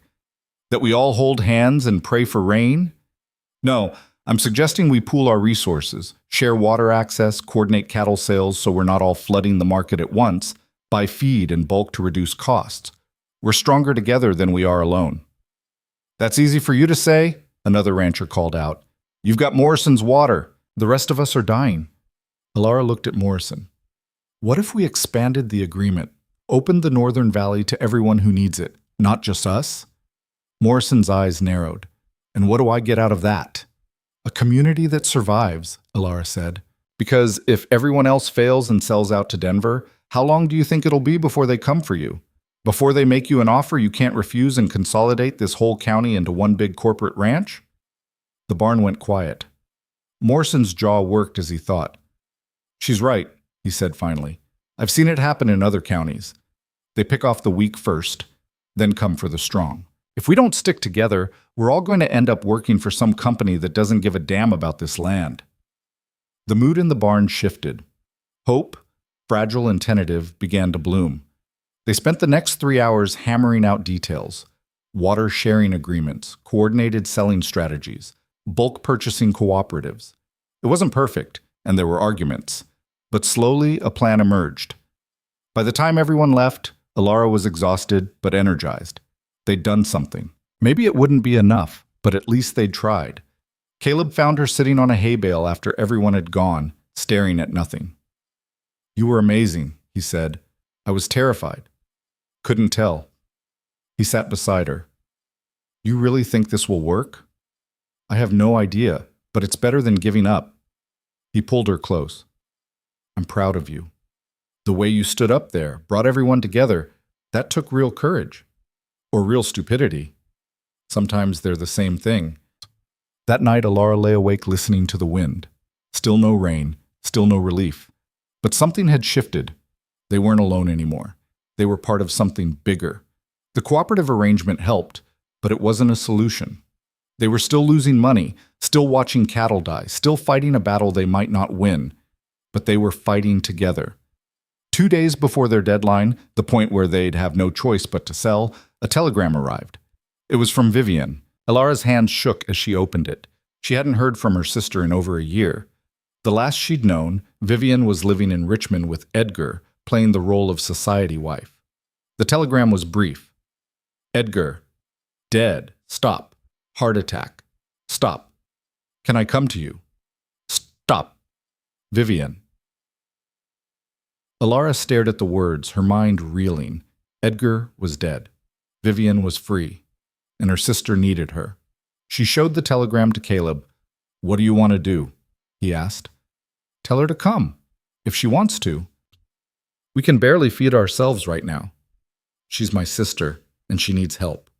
Alara met his eyes. "Isn't that what we just spent 3 hours telling everyone? That we're stronger together?"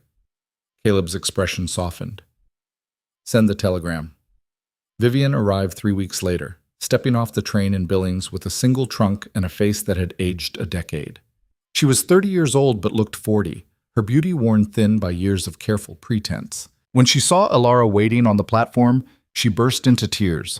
The sisters held each other while strangers flowed around them, 2 women who'd survived different kinds of cages. "Thank you for letting me come," Vivian said when she could speak again. "I didn't know where else to go." "You always have a place here," Alara said. The ride back to the ranch was quiet. Vivian stared out at the landscape with wide eyes, taking in the vast emptiness, the drought-scarred land, the foreign beauty of it. "It's so big," she whispered. "You get used to it." "Do you? Get used to it?" Alara thought about that. "Eventually you stop seeing it as empty. You start seeing it as free." At the ranch, Grace took to her aunt immediately, delighted to have someone new to talk to. Vivian was awkward with the child at first, clearly unused to children, but Grace's enthusiasm was infectious. That night, after Grace was in bed, the 3 adults sat around the kitchen table while Vivian explained what had happened. Edgar had died suddenly. Heart attack, just like the telegram said. He'd left her the house and a modest amount of money, enough to live on if she was careful, but not enough to maintain the lifestyle he'd promised. His family contested the will, Vivian said quietly. Said I was too young, that I'd manipulated him. They tied everything up in court.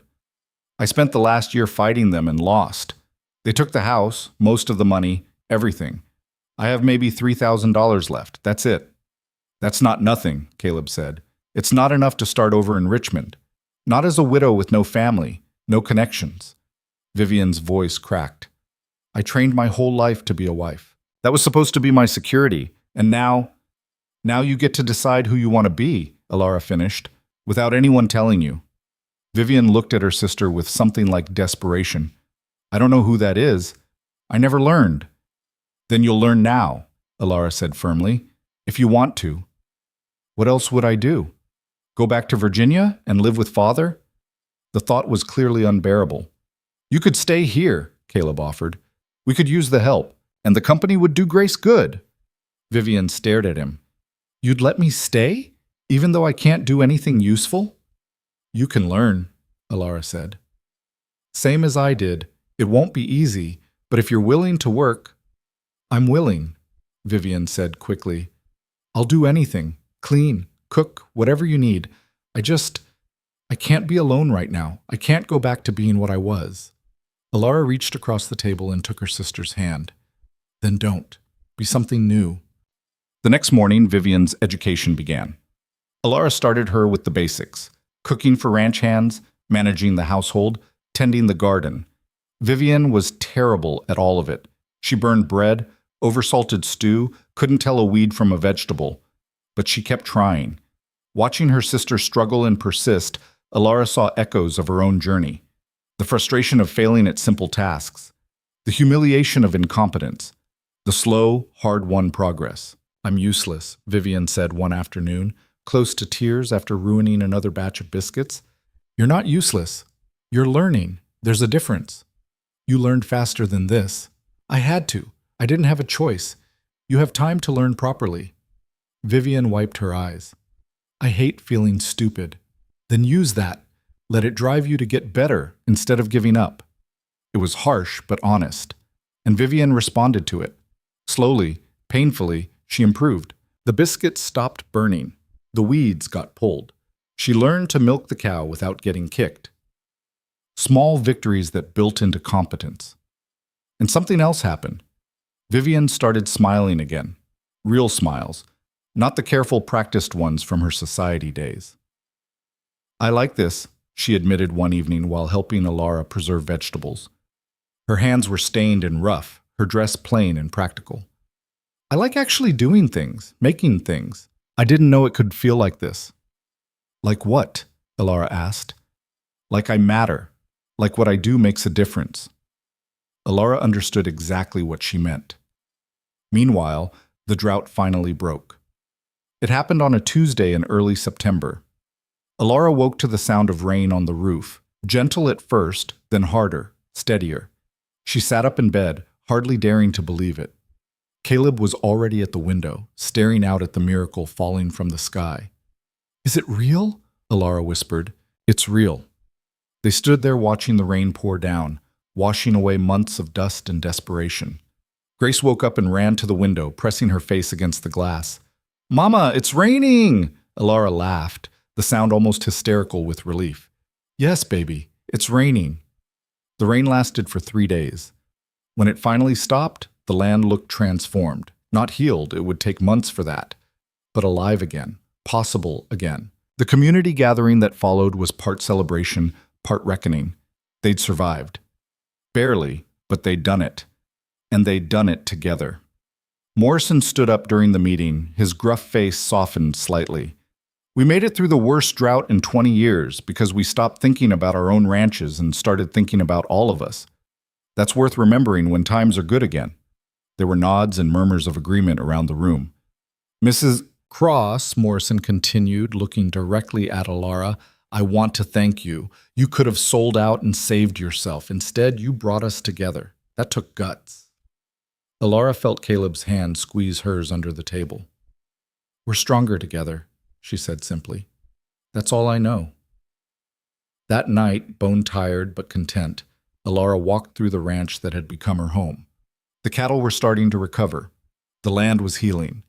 Grace was asleep in her bed, safe and loved. Vivian was in the guest room, building a new life from the ashes of her old one. And Caleb was waiting on the porch, 2 cups of coffee in hand. Thought you might need this, he said, handing her one. They sat in comfortable silence, watching the stars emerge as the clouds finally cleared. We did it, Alara said quietly. We did. There'll be other droughts, other crises. Probably. Caleb looked at her, his eyes warm in the lamplight. But we'll handle them. Same as this one. Alara thought about the girl she'd been 7 years ago. Desperate, invisible, convinced she had no value. That girl wouldn't recognize the woman she'd become.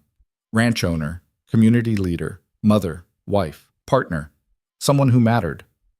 I was thinking, Caleb said slowly, about expanding. Maybe buying the Peterson place when he's ready to sell. Build something bigger. Ambitious, Alara said. I like it. Figured you would. He grinned. We're not the type to play it safe. No, Alara thought. They really weren't. They'd built this life through risk and stubbornness, and refusing to quit when quitting would have been easier. And they'd keep building it, keep fighting for it, keep choosing it every single day, because that's what you did when you'd found something worth fighting for. You fought. The expansion happened faster than anyone expected. Peterson's health failed over the winter, and by early spring he was ready to sell. The negotiation took place in Alara's kitchen, the old rancher nursing coffee, while Caleb and Alara laid out their offer. "It's fair," Peterson admitted, his weathered hands trembling slightly around the cup. "More than fair, but I need to know this place will be taken care of. My grandfather homesteaded this land. It means something." "We understand that," Alara said gently. "We'll honor what you've built here." Peterson studied them both for a long moment. "You two remind me of my wife and me, 40 years back. Young, ambitious, maybe a little crazy." He smiled, sad and distant. "She'd have liked you, Mrs. Cross. She always said a ranch needed a woman with steel in her spine to really thrive." "Then we'll make sure it does," Alara promised. They shook hands, and just like that, the Cross Ranch doubled in size. The work was staggering. 2 properties to manage, new hands to hire, systems to integrate. Alara spent 18-hour days reorganizing everything, while Caleb split his time between both ranches, making sure nothing fell through the cracks. Vivian surprised everyone by stepping up. She'd been with them for nearly a year now, and the transformation was remarkable. The delicate society belle had become a competent ranch hand, capable and confident. When Alara needed someone to oversee the Peterson property during the transition, Vivian volunteered. "Are you sure?" Alara asked. "It's a lot of responsibility." "I'm sure," Vivian said firmly. "I want to do this. I need to prove to myself that I can." So Vivian moved into the Peterson house with 2 ranch hands for protection and began the work of integrating the properties. She sent daily reports to Alara, detailed and thorough, asking smart questions and making solid decisions. "Your sister's tougher than she looks," Tom commented one evening, reading through one of Vivian's reports. "Got a good head for the work." "She always was smart," Alara said. "She just never got the chance to use it before." Watching Vivian bloom into competence filled Alara with a fierce pride. Her sister had been given a second chance at life, and she was seizing it with both hands. But success brought new challenges. As the Cross Ranch grew more prosperous, it attracted attention. Not all of it welcome. The trouble started with small things: fences cut, cattle spooked, equipment damaged. At first they wrote it off as bad luck or carelessness. But when it kept happening, always on their property and never anyone else's, the pattern became clear. Someone was sabotaging them. Caleb found the evidence one morning in early summer, boot prints near a cut fence, distinctive enough to identify. He showed them to Tom and Jesse, both men's faces going grim. "That's Harris's boots," Jesse said quietly. "I'd recognize that worn heel anywhere." Jack Harris was a failed rancher who'd sold out to the Denver company during the drought. He'd taken the money and stayed in the area, drinking it away in town and nursing a growing resentment toward anyone who'd survived. "Why would he target us specifically?" Alara asked when Caleb told her. "Because we're successful," Caleb said bluntly. "Because we represent everything he failed at, and because hurting us makes him feel like less of a failure himself." "What do we do?" Caleb's jaw tightened. "I'll talk to him, make it clear this stops now. And if talking doesn't work, then we'll handle it another way." The confrontation happened in town 3 days later. Caleb found Harris at the saloon already drunk despite it being barely noon. The conversation started civil enough, but Harris's resentment boiled over quickly. "You think you're so much better than me," Harris slurred, jabbing a finger at Caleb's chest. "You and that wife of yours playing lord and lady over half the county. Well, I remember when she was just some Eastern cast-off, bought like livestock." Caleb's fist connected with Harris's jaw before the man could finish. The fight was brief and brutal. Caleb was younger, stronger, and sober. Harris ended up on his back in the dirt, blood streaming from his nose, while half the town watched. "You stay away from my property," Caleb said, his voice deadly calm. "You stay away from my family. You even look at us wrong, and next time I won't stop with one punch. Understood?" Harris spat blood and nodded, all the fight gone out of him. Caleb walked back to the wagon where Alara was waiting, his knuckles split and bleeding. "Feel better?" she asked dryly. "Not particularly." He flexed his hand, wincing. "But I think he got the message. Violence isn't always the answer. It is when words don't work. He looked at her, something fierce in his eyes. No one talks about you like that. No one. The protectiveness in his voice still had the power to move her, even after all these years. The sabotage stopped after that. Harris left town a week later, heading further west to drink himself to death in some other community. But the incident left Alara unsettled. She'd thought building something would make her safe, would prove her worth beyond question. But there would always be someone ready to tear down what she'd built, to remind her where she'd come from, to try to put her back in her place. The difference now was that she had people willing to fight for her. And more importantly, she was willing to fight for herself. Grace turned 7 that summer, a wild thing with her mother's determination and her father's stubbornness. She could ride like she'd been born in a saddle, rope a calf with surprising accuracy, and argue philosophy with anyone who'd listen. She's going to be a handful when she's older, Vivian observed one afternoon, watching Grace chase a group of ranch hands' children through the yard. She already is, Alara said fondly, but I wouldn't change a thing. Will you send her to school? It was a question Alara had been wrestling with. The county school was 20 miles away, too far for daily travel. Most ranch children either went without formal education or boarded in town during the school year. I want her educated, Alara said slowly, but I don't want to send her away. Not yet. What if we brought the school here? Vivian suggested. Alara looked at her sister. What do you mean? There are enough children in this area now to justify a local school. We have the space, the resources. What if we built one on the ranch and hired a teacher? Other families would probably contribute. The idea took root immediately. Within a week, Alara had organized a meeting with neighboring ranchers. The response was overwhelming. Everyone wanted better options for their children.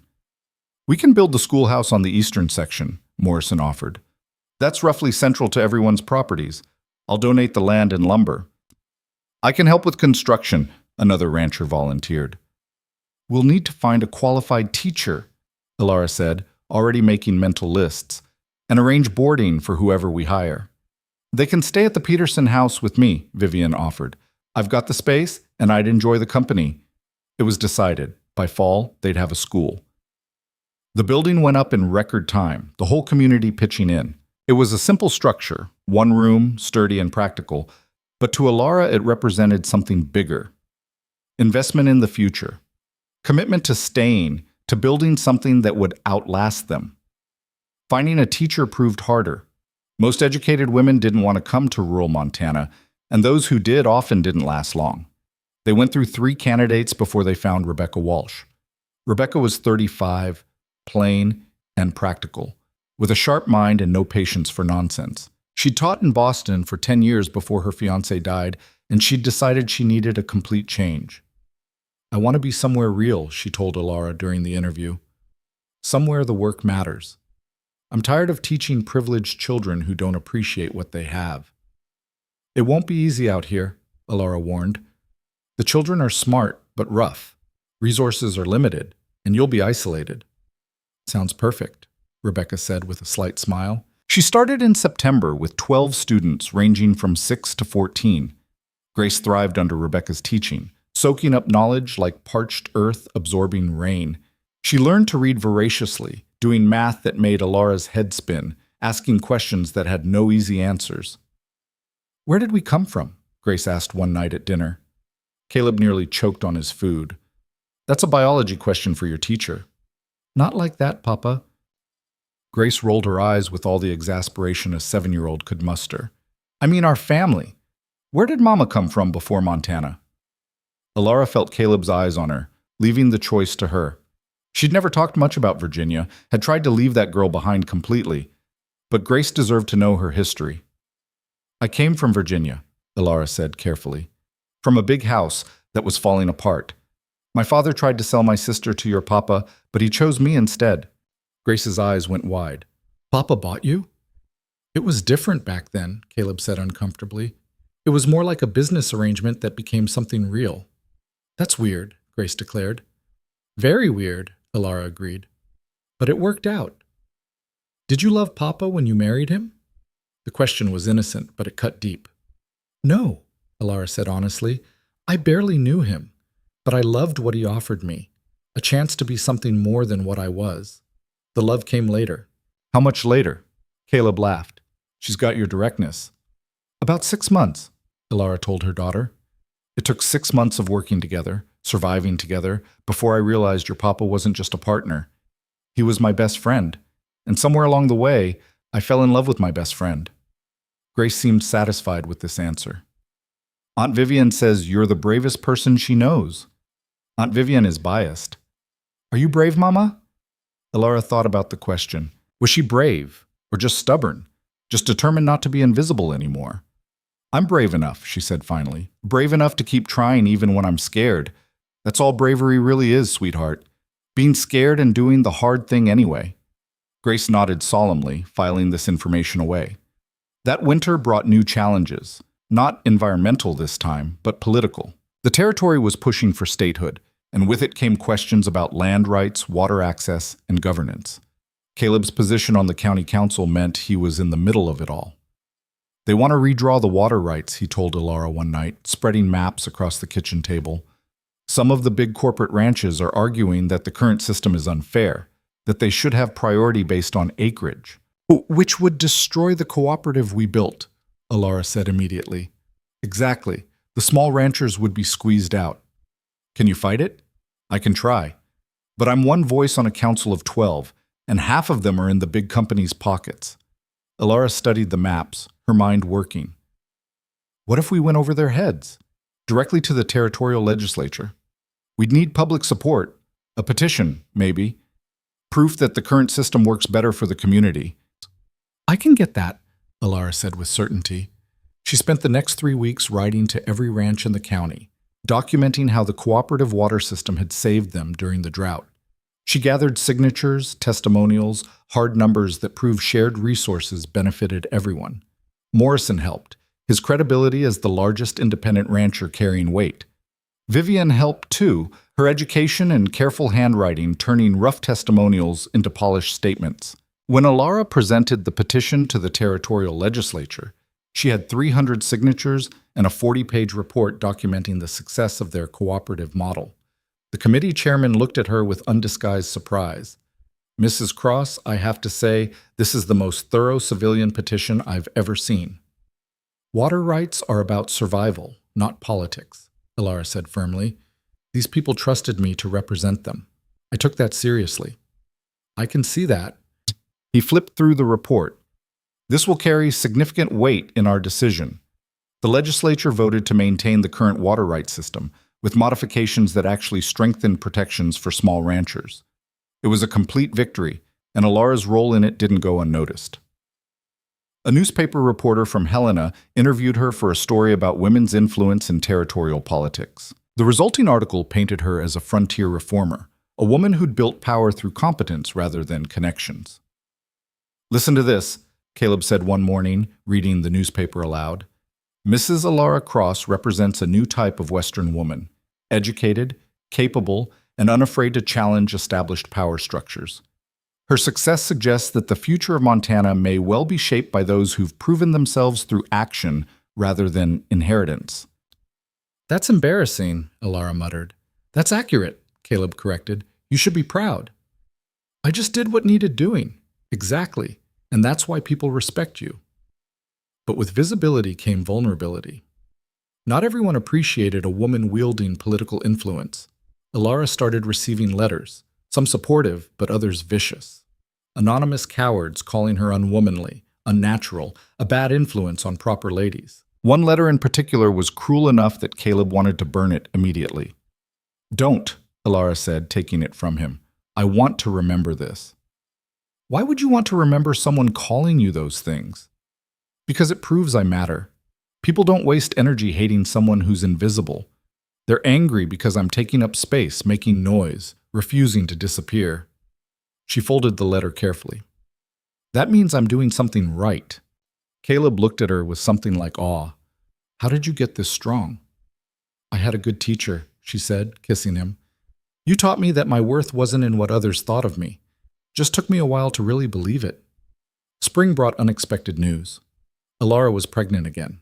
She'd assumed Grace would be their only child. At 32, she'd thought that chapter was closed. But nature had other plans. This pregnancy was harder than the first. Her body was older, the work just as demanding, but she also had help this time. Vivian took over more of the household management. Rebecca Walsh organized the older students to assist with ranch tasks. The community rallied. "You need to rest more," Caleb insisted after finding her trying to inventory the cattle. "The cattle don't care if I'm pregnant." "I care. Sit down before you fall down." She wanted to argue, but the exhaustion was real. So she let herself be guided to the porch. Let Vivian bring her tea, let others carry the load she usually bore alone. It was hard. Harder than she'd expected.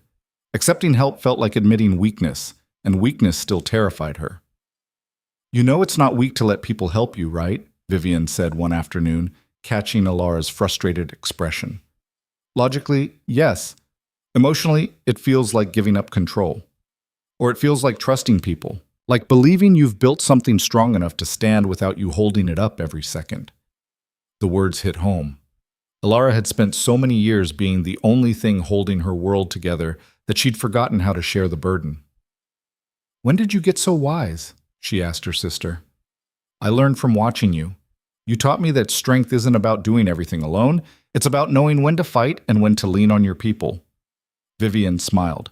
"Now take your own advice." The baby came in early October, a boy this time. They named him Thomas, after Tom, who died peacefully in his sleep the month before. The old ranch hand had been with them from the beginning, and honoring him felt right. Thomas was bigger than Grace had been, louder and more demanding. Where Grace had been an easy baby, Thomas seemed determined to make his presence known at all times. "He's got your stubbornness," Caleb said one night, walking a screaming Thomas around the bedroom at 3 a.m. "My stubbornness?" Alara asked, exhausted. "He's definitely got your lungs."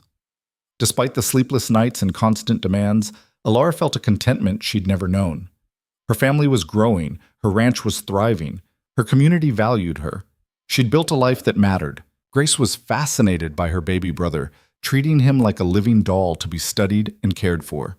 She helped with feedings, learned to change diapers without complaint, read to him from her school books even though he was too young to understand. "Why do you read to him?" Vivian asked one day, watching Grace recite poetry to the sleeping infant.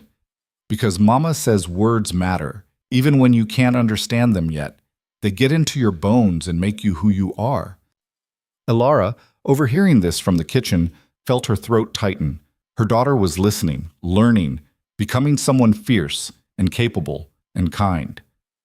The work of raising children while running a ranch was brutal, but Alara had learned something important over the years. Hard didn't mean impossible. It just meant you had to be tougher than the work. The next few years passed in a rhythm of seasons and growth. The ranch continued expanding. They bought out another failing neighbor, adding more acreage, hired more hands, built a second barn. Caleb's work on the county council evolved into territorial politics. He was elected to the territorial legislature, representing their district with the same practical honesty that had made him successful as a rancher. "You should run for something," he told Alara one evening. "You're better at this than I am." "Women can't hold office," Alara reminded him. "Not yet, but statehood's coming, and with it maybe change. You should be ready." The idea planted itself in her mind. Not to hold office necessarily, but to shape the conversation, to make sure women's voices were heard in the decisions that affected their lives. She started writing. Opinion pieces for the Helena newspaper, essays on water rights, education reform, agricultural policy. Some editors rejected her work outright. Women didn't write about such things, but others published her, and her readership grew. People started recognizing her name. Alara Cross, the rancher writer from eastern Montana. The woman who'd built something from nothing and wasn't afraid to speak her mind. Not everyone appreciated it. She received more hate mail, a few explicit threats. One man showed up at the ranch demanding she stop corrupting proper women with her unfeminine ideas. Caleb escorted him off the property at gunpoint. "You don't have to keep doing this," he told her afterward. "If the attention is getting dangerous, I'm not stopping," Alara said firmly. "They want me quiet because they know I'm right. I've spent too many years being silent. I won't go back to that. Not for anyone." Caleb smiled, fierce and proud. "Then I'll make sure you stay safe while you raise hell. Grace turned 12, tall and wild, more comfortable on horseback than in a dress. She devoured Rebecca's teachings and started helping Alara write articles, her young mind sharp and questioning. Why can't women vote? She asked one evening. Because men make the laws, and most men think women aren't capable of political thought, Alara explained. That's stupid. Yes, it is. So we should change it. Yes, we should. Grace nodded, satisfied. Then that's what I'll do when I grow up. Change stupid laws. Watching her daughter's certainty, Alara felt a fierce hope. Grace would never know what it felt like to be invisible, would never doubt her worth, would never accept being told she couldn't do something simply because she was female. That was the legacy Alara was building. Not just a ranch, not just a community, but a future where women like Grace could be anything they chose to be. Thomas turned 4, a miniature version of Caleb with Alara's sharp mind. He followed his father everywhere, asking endless questions, already showing an affinity for animals that suggested he'd be a natural rancher. The family was complete. The ranch was prosperous. The future looked bright, but Alara had learned that peace never lasted forever. The letter came on a cold November morning, delivered by a lawyer from Richmond. Alara's hands shook as she read it. Her father was dead. He'd drunk himself to death, just as everyone had predicted. The estate, what was left of it, had been seized by creditors. Everything was gone except one thing, a small wooden box her father had left specifically for her in his will. The box arrived 3 weeks later. Inside was her mother's wedding ring, a locket with a faded photograph, and a letter in her father's handwriting. The letter was short and bitter, written by a dying man who'd never learned to admit he was wrong. But buried in the resentment was something that might have been an apology. You were right to leave. I was wrong to try to keep you. You became something I never had the courage to be, free. I hope you're happy. You certainly earned it more than I ever did. Alara read it 3 times, waiting to feel something. Grief, anger, vindication. But all she felt was distance. Her father was a stranger who'd shaped her early years but had no power over who she'd become. You okay? Caleb asked, reading over her shoulder. I'm fine. He can't hurt me anymore. He never could, really. I just didn't know that yet. She burned the letter that night, watching the words turn to ash. But she kept the ring and the locket, small pieces of her mother to pass down to Grace someday. The past was finally buried. The future stretched ahead, bright and unwritten. And Alara Cross, once invisible, once worthless, once trapped, stood on her porch watching the sunset and knew with absolute certainty that she'd become exactly who she was meant to be. Undeniable. Montana achieved statehood in the spring when Thomas was 5 and Grace was 13. The celebration in town lasted 3 days, but for Alara it meant something more personal than fireworks and speeches. It meant the place she'd chosen, the life she'd built, was now permanent and recognized. No longer a territory on the edge of civilization, but an actual state with laws and representation and a future that felt solid. Caleb was asked to run for the state legislature. He stood in their bedroom the night the request came, holding the letter and looking uncertain in a way Alara rarely saw. I don't know if I should do this, he said. It would mean time away from the ranch, from you and the kids. And I'm not a politician. You're exactly what a politician should be, Alara countered. Someone who actually knows the problems people face, who doesn't have a personal agenda beyond making things work. What if I fail? The vulnerability in his voice caught her off guard. Caleb, who'd faced down droughts and financial ruin and violent confrontations, was afraid of this. Then you fail trying to make things better, she said gently. That's nothing to be ashamed of. But I don't think you will fail. I think you'll be exactly what this state needs. He searched her face. You'd be okay managing things while I'm in Helena. Caleb, I've been managing things since the day I arrived. The difference now is I've got help. Vivian, Jesse, the new foreman. We're not 2 people desperately holding everything together anymore. We're a team. He pulled her close, resting his forehead against hers. When did we get old enough to be talking about state politics and teams of employees? When we stopped just surviving and started actually living, she said. Caleb ran, and won. His election meant changes to their routine. He'd be gone for weeks at a time during legislative sessions. Alara would be running the ranch more independently than ever before. But they'd faced harder challenges than distance. The first session started in January. Grace cried when Caleb left, clinging to him despite her attempts to act grown up. Thomas didn't fully understand why Papa was leaving, asking each morning when he'd come home. "He's doing important work," Alara explained to her son. "Making laws that will help people, that will help us." "I want him here," Thomas said stubbornly. "I know, baby, me too. But sometimes we do hard things because they matter." It was a lesson she'd learned herself, over and over, and now she was teaching it to her children. Running the ranch alone, well, not alone, but without Caleb's steady presence, tested Alara in new ways. She'd always been capable, but capability and sole responsibility were different things. Every decision landed on her shoulders. Every crisis was hers to solve. The first real test came in late January, when a winter storm hit harder than any they'd seen in years. The temperature dropped to 30 below zero. Cattle started dying. Pipes froze and burst. The bunkhouse roof partially collapsed under the weight of snow. Alara worked 20-hour days, coordinating rescue efforts for stranded cattle, organizing repairs, managing resources. Vivienne stood beside her through all of it, no longer the helpless society belle, but a true partner. Together, they kept everything from falling apart. When Caleb finally returned 3 weeks later, exhausted from the legislative session, he found the ranch still standing, damaged but functional. Alara had lost some cattle, inevitable in a storm that severe, but she'd saved most of them. "You did it," he said, looking around at the evidence of crisis managed. "We did it," Alara corrected, gesturing to Vivian and the ranch hands gathered nearby. "All of us." But that night, alone in their room, she let the exhaustion show, let herself lean on him, let the tears come, let him see how scared she'd been.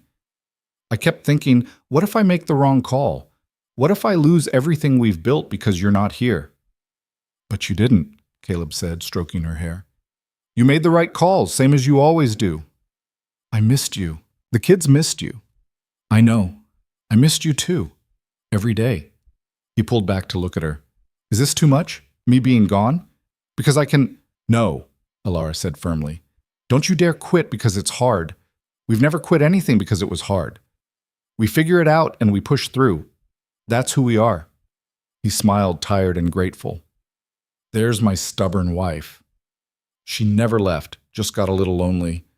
The legislative session ended in March. Caleb came home with stories of political maneuvering, backroom deals, and the slow, frustrating work of actually governing. But he'd accomplished things, secured funding for rural schools, protected water rights, pushed through regulations that favored small ranchers over corporate interests.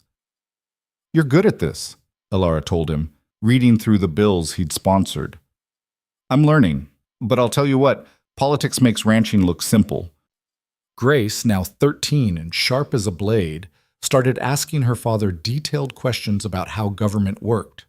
She wanted to understand everything: the committee structure, the voting process, how bills became laws. "Why are you so interested in this?" Caleb asked one evening. "Because if I'm going to change things when I grow up, I need to know how the system works," Grace said matter-of-factly. "Mama's been teaching me that you can't fight what you don't understand." Alara caught Caleb's eye across the table. Their daughter was going to be a force of nature. They could already see it. But if Grace was fierce and focused, Thomas was gentle and observant. At 5 years old, he showed more interest in the animals than the politics, more concerned with whether the barn cats had been fed than whether his father had won any legislative battles. "He's going to be the heart of this place," Vivian observed one afternoon, watching Thomas carefully bandage a chicken's injured foot. "Grace will conquer the world. Thomas will take care of it." "Good," Alara said.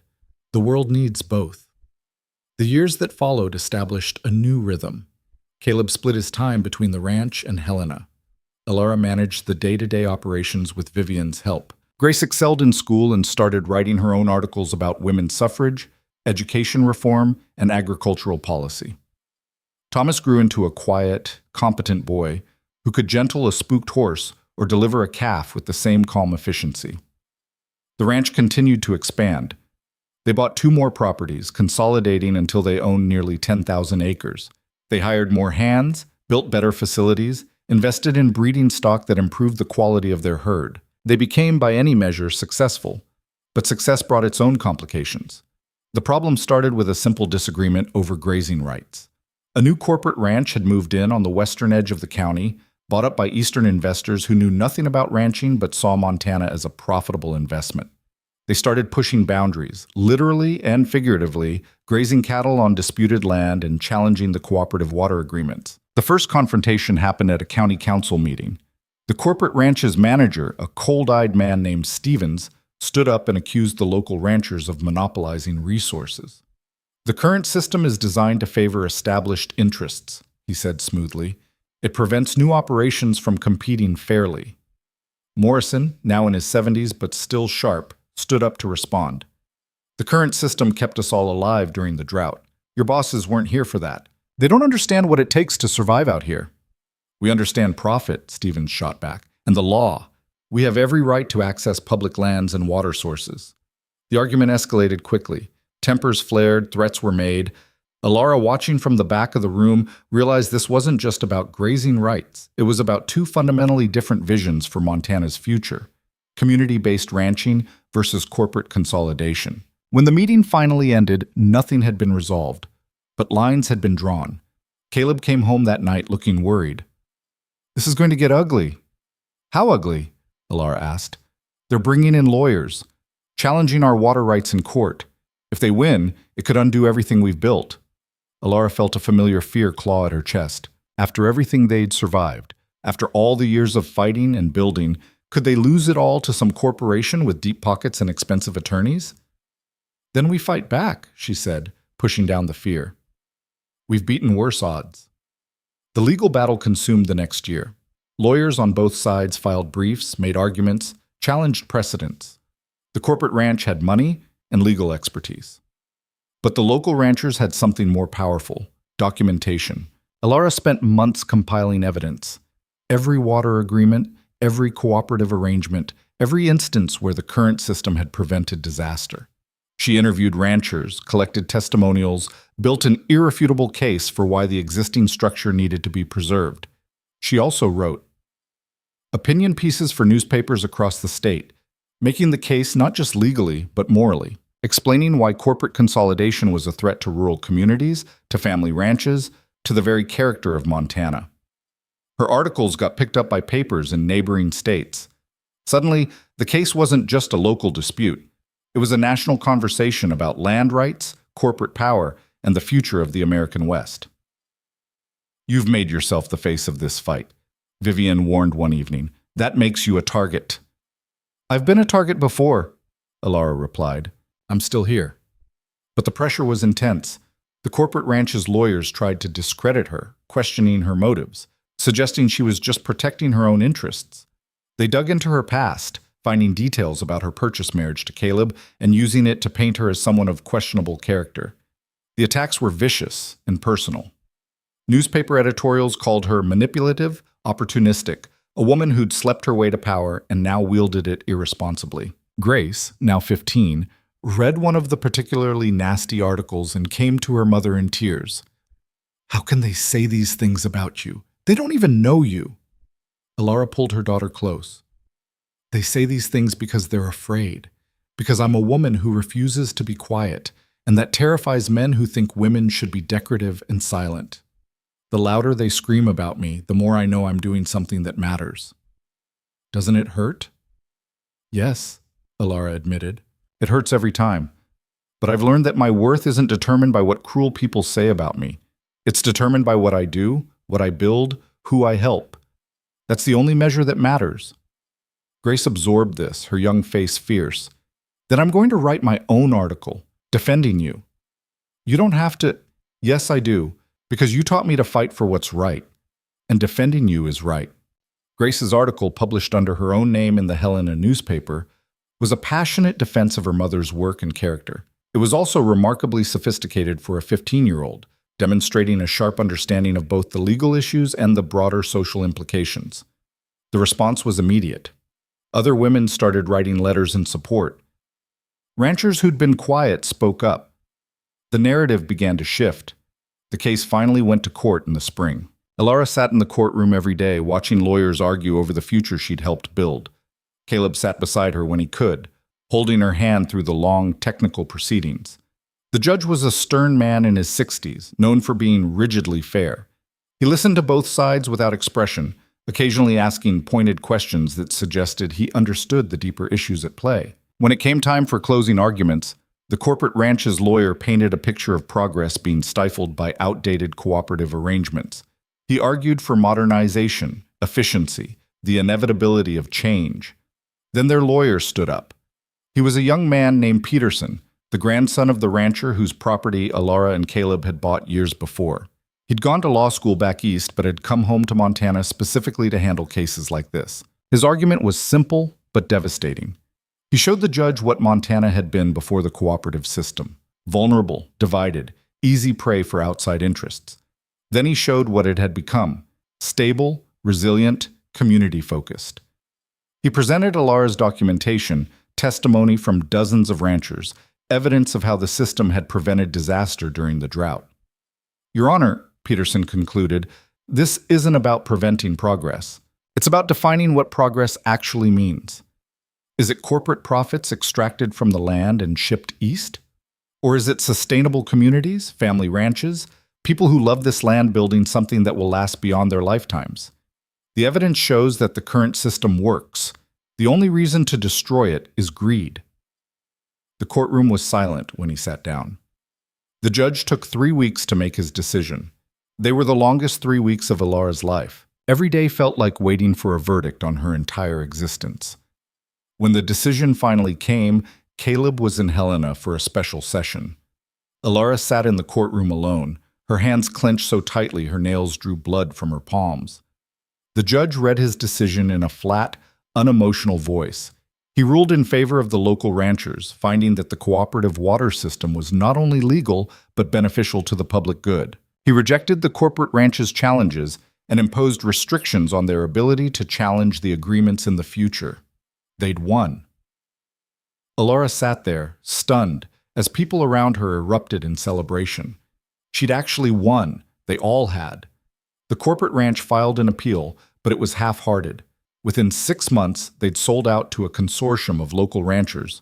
Morrison organized the buyout and left Montana entirely. The victory was complete. That night, with Caleb finally home and the children asleep, Alara stood on the porch and let the enormity of it all wash over her. "You did it," Caleb said softly, coming up behind her. "You saved the ranch. All of our ranches. We did it. All of us." "No." He turned her to face him. "This was you, Alara. Your documentation, your writing, your refusal to back down. You became exactly what you promised me you'd be 15 years ago. Someone who wouldn't quit." She thought about that girl from Virginia. Invisible, worthless, desperate. Would she even recognize the woman Alara had become? "I'm tired," she admitted. "So tired of fighting." "Then rest. You've earned it." But Alara knew herself better than that. She wasn't someone who rested while there was still work to be done. The next fight came sooner than expected, but this time it was one she chose. Montana's new state constitution was being debated, and the question of women's suffrage was on the table. Some legislators supported it. Others vehemently opposed it. The outcome was uncertain. Grace, now 16 and more politically engaged than most adults, came to her mother with fire in her eyes. "We have to do something. We can't let them write a constitution that excludes half the population." "What do you propose?" Alara asked. "A campaign. We organize every woman in the state. We show them that we're educated, capable, that we deserve a voice." It was ambitious, probably impossible. But then again, Alara's entire life had been built on impossible things. "Then let's do it," she said. The suffrage campaign consumed the next 2 years. Alara and Grace traveled across Montana, speaking at town halls, organizing women, building a grassroots movement that demanded recognition. Vivienne managed the ranch while they were gone, proving herself more than capable of running the entire operation.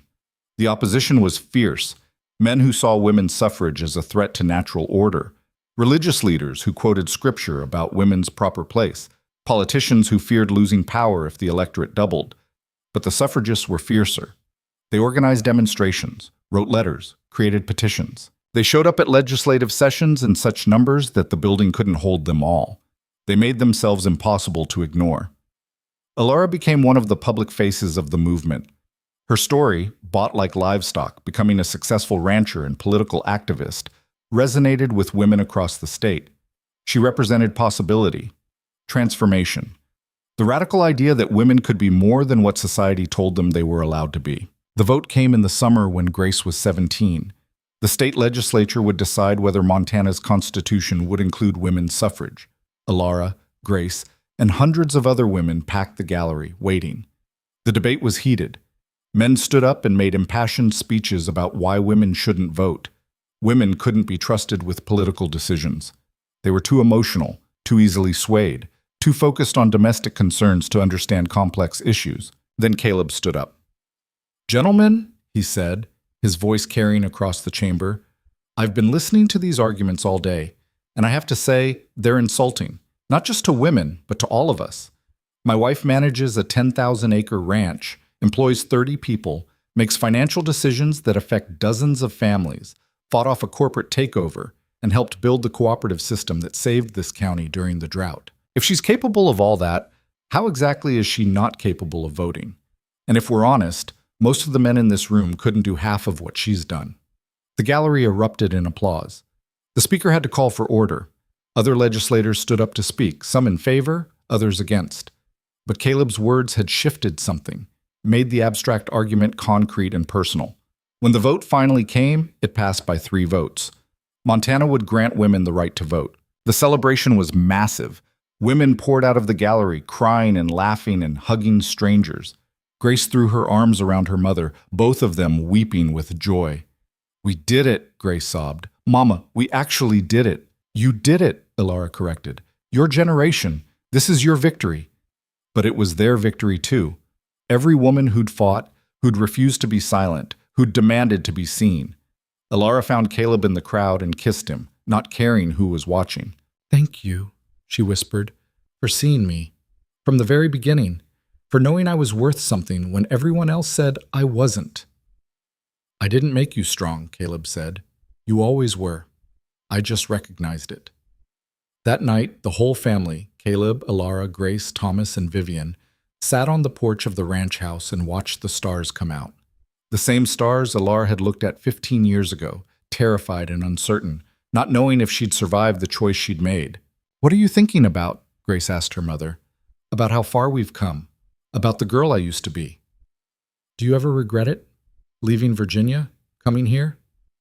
Alara looked at her daughter, fierce, brilliant, capable, and at her son, gentle and wise beyond his years. She looked at Caleb, the man who'd given her a choice when no one else would. At Vivian, who'd found her own strength in the same place Alara had found hers. "Not for a second," she said. "Every hard thing, every struggle, every moment I thought I couldn't go on, it was worth it because it led here, to this." Thomas, now 10 and old enough to understand more, asked, "Are you happy, Mama?" It was the same question Vivian had asked her years ago, sitting in a bedroom in Virginia the night before a wedding neither of them had wanted. "Yes," Alara said, and she meant it with every fiber of her being. "I'm happy." The years that followed were gentler. Not easy. Life on a ranch was never easy, but no longer defined by crisis. They were building now, not just surviving, creating something that would outlast them. Grace went to college, one of the first women admitted to the state university. She studied law, determined to keep fighting for women's rights, for workers' rights, for all the people who needed someone to stand up for them. She was her mother's daughter in every way that mattered. Thomas took over more responsibility on the ranch, working alongside Caleb and learning everything about the land, the cattle, the delicate balance of sustainability and profit.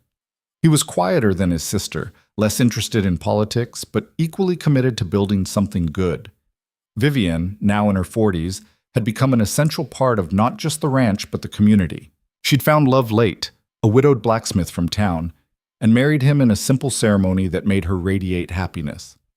She'd created a life so different from the one she'd been raised for that it was hard to remember she'd once been that fragile society girl.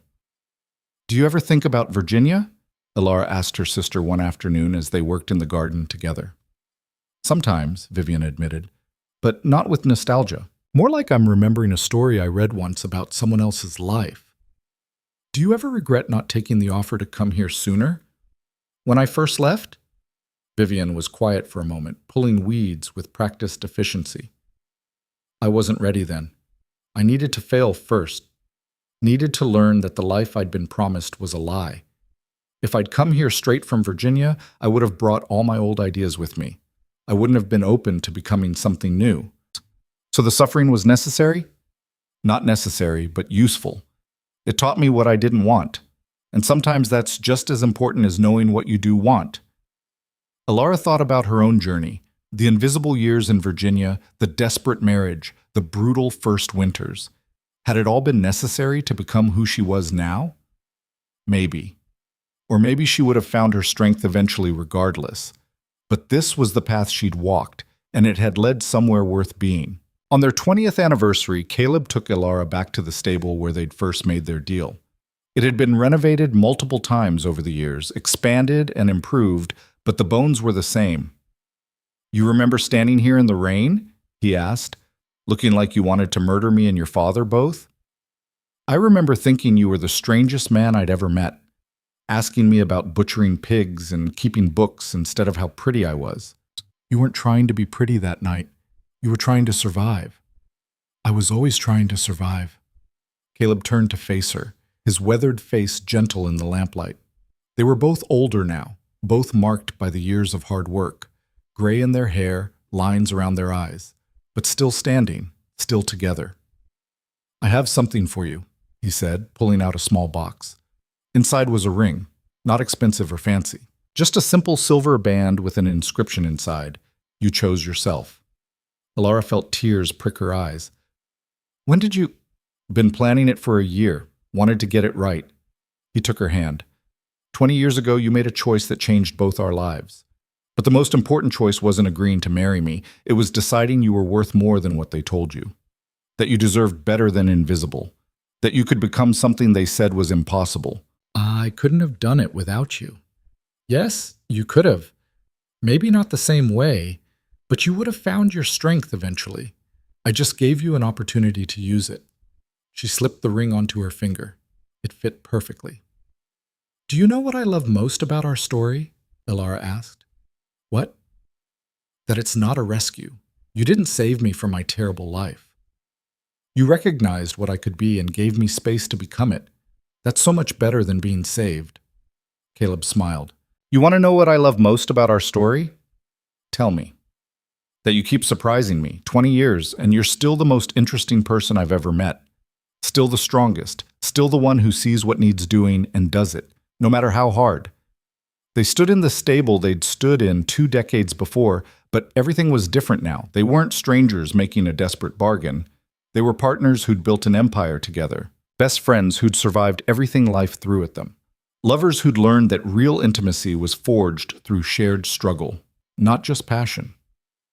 20 more years? Caleb asked. "At least," Alara promised. The final chapter came quietly, the way the best endings do. Grace, now a successful attorney fighting for women's rights across the West, brought her own daughter to visit the ranch. A little girl named Alara, fierce and curious and completely unafraid. Watching her granddaughter run through the fields the way Grace once had, Alara felt the circle complete itself. 4 generations now, each one freer than the last, each one choosing their own path instead of having it chosen for them. "She reminds me of you," Caleb said, watching their granddaughter chase a butterfly with single-minded determination. "She reminds me of what I could have been if I'd grown up knowing I mattered," Alara replied. "She knows because you made sure she would. Grace never doubted her worth because you taught her she had it. And Grace is teaching little Alara the same thing. That's the real legacy you built, not the ranch. The belief that women are worth something beyond what men decide to give them." Thomas, now married with children of his own, was running the ranch with the same steady competence Caleb had shown. He'd expanded the cooperative system, created sustainable practices that other ranches were now copying. The Cross Ranch was known across Montana as a model of how to ranch responsibly, how to build something that would last. Vivian, content in her marriage and her role in the community, had started teaching at the school she and Alara had helped establish. She was shaping young minds, passing on the lessons she'd learned about finding your own strength. and Alara, now 52 years old, finally allowed herself to slow down. Not stop. She'd never stop, but slow down. Let the younger generation take over more.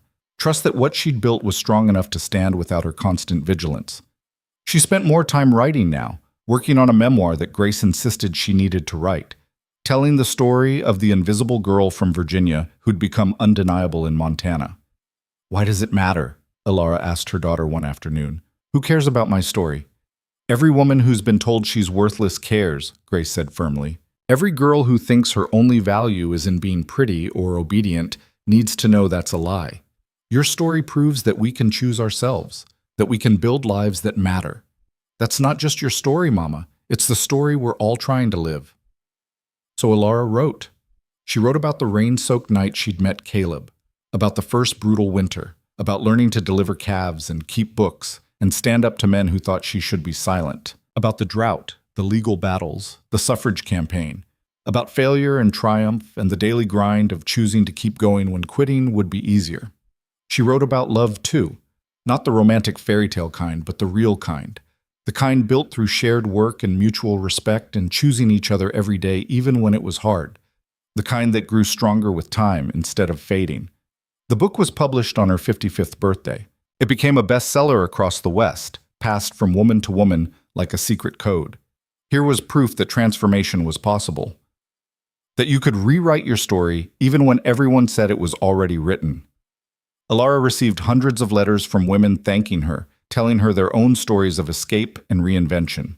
Each one reminded her why the struggle had been worth it. One letter in particular stood out. It was from a young woman in Virginia, trapped on a failing estate with a father who saw her as worthless. She'd read Alara's book and was planning to leave, to go west, to choose herself the way Alara had. "I don't know if I'm brave enough," the girl wrote, "but you weren't brave when you started either. You were just desperate enough to try, and that gives me hope." Alara wrote back immediately, told the girl that courage wasn't fearlessness. It was being terrified and doing the hard thing anyway, told her that she was worth more than they said she was, that she could become something they couldn't imagine. She sent the letter and hoped it would help, hoped that her story, her struggle, her refusal to stay invisible would light the way for someone else. On a clear autumn evening, 25 years after that storm-soaked night when everything changed, Alara stood on her porch and looked out over the land she'd helped build. The ranch stretched as far as she could see, green and thriving. Cattle grazed in the distance. The school she'd helped establish was visible on the horizon. The community she'd fought for was strong and sustainable. Caleb came up behind her, his arms wrapping around her waist in the comfortable embrace of decades. "What are you thinking?" he asked. "That I did it? Everything I was told I couldn't do. I did it." "Yes, you did. They called me worthless, invisible, a burden, and I believed them for so long. But you don't anymore." "No," Alara said, feeling the truth of it settle into her bones. "I don't anymore." Because here was the truth they'd never wanted her to know. Her worth had never been determined by their recognition. She'd always had value, always been capable, always been strong. She just hadn't known it yet. Caleb hadn't given her worth. He'd simply recognized what was already there. And once she'd seen it herself, once she'd understood that her value was inherent and not dependent on anyone else's approval, she'd become unstoppable. The invisible girl had made herself seen. The worthless daughter had built an empire. The woman no one wanted had become someone everyone needed. Not because she was rescued, not because she got lucky, but because she'd made a choice, and then another, and another. Day after day, year after year, choosing herself when the world told her she didn't matter. Grace found them on the porch, her own daughter sleeping against her shoulder. "She's out," Grace said softly. "Wore herself out running around with Thomas's kids." "She's got your energy," Alara observed.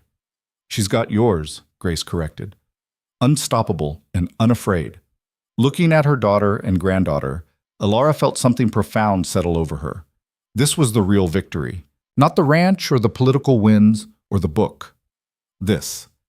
The knowledge that the women who came after her would never have to fight the same battles, would never doubt their worth, would never be invisible.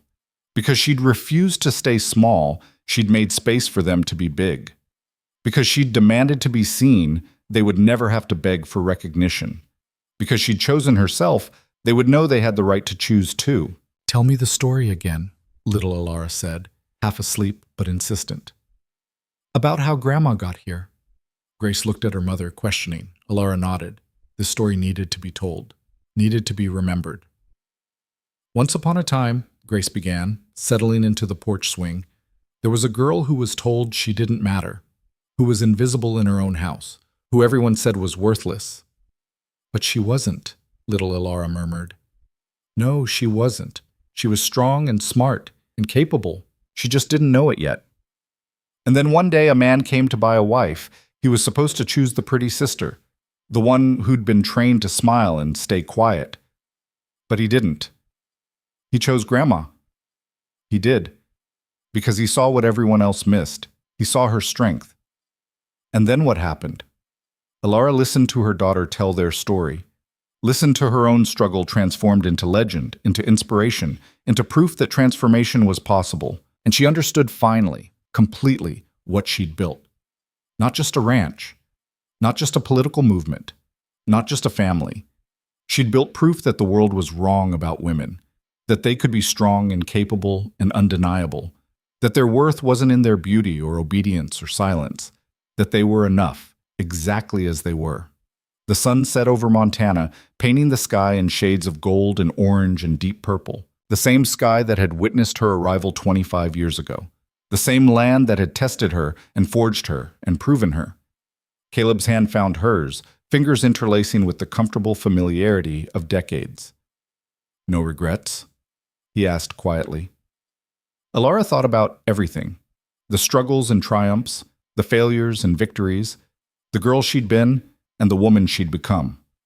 "Not one," she said, because in the end, this was the truth that mattered. She'd chosen herself when no one else would. She'd become visible through sheer force of will.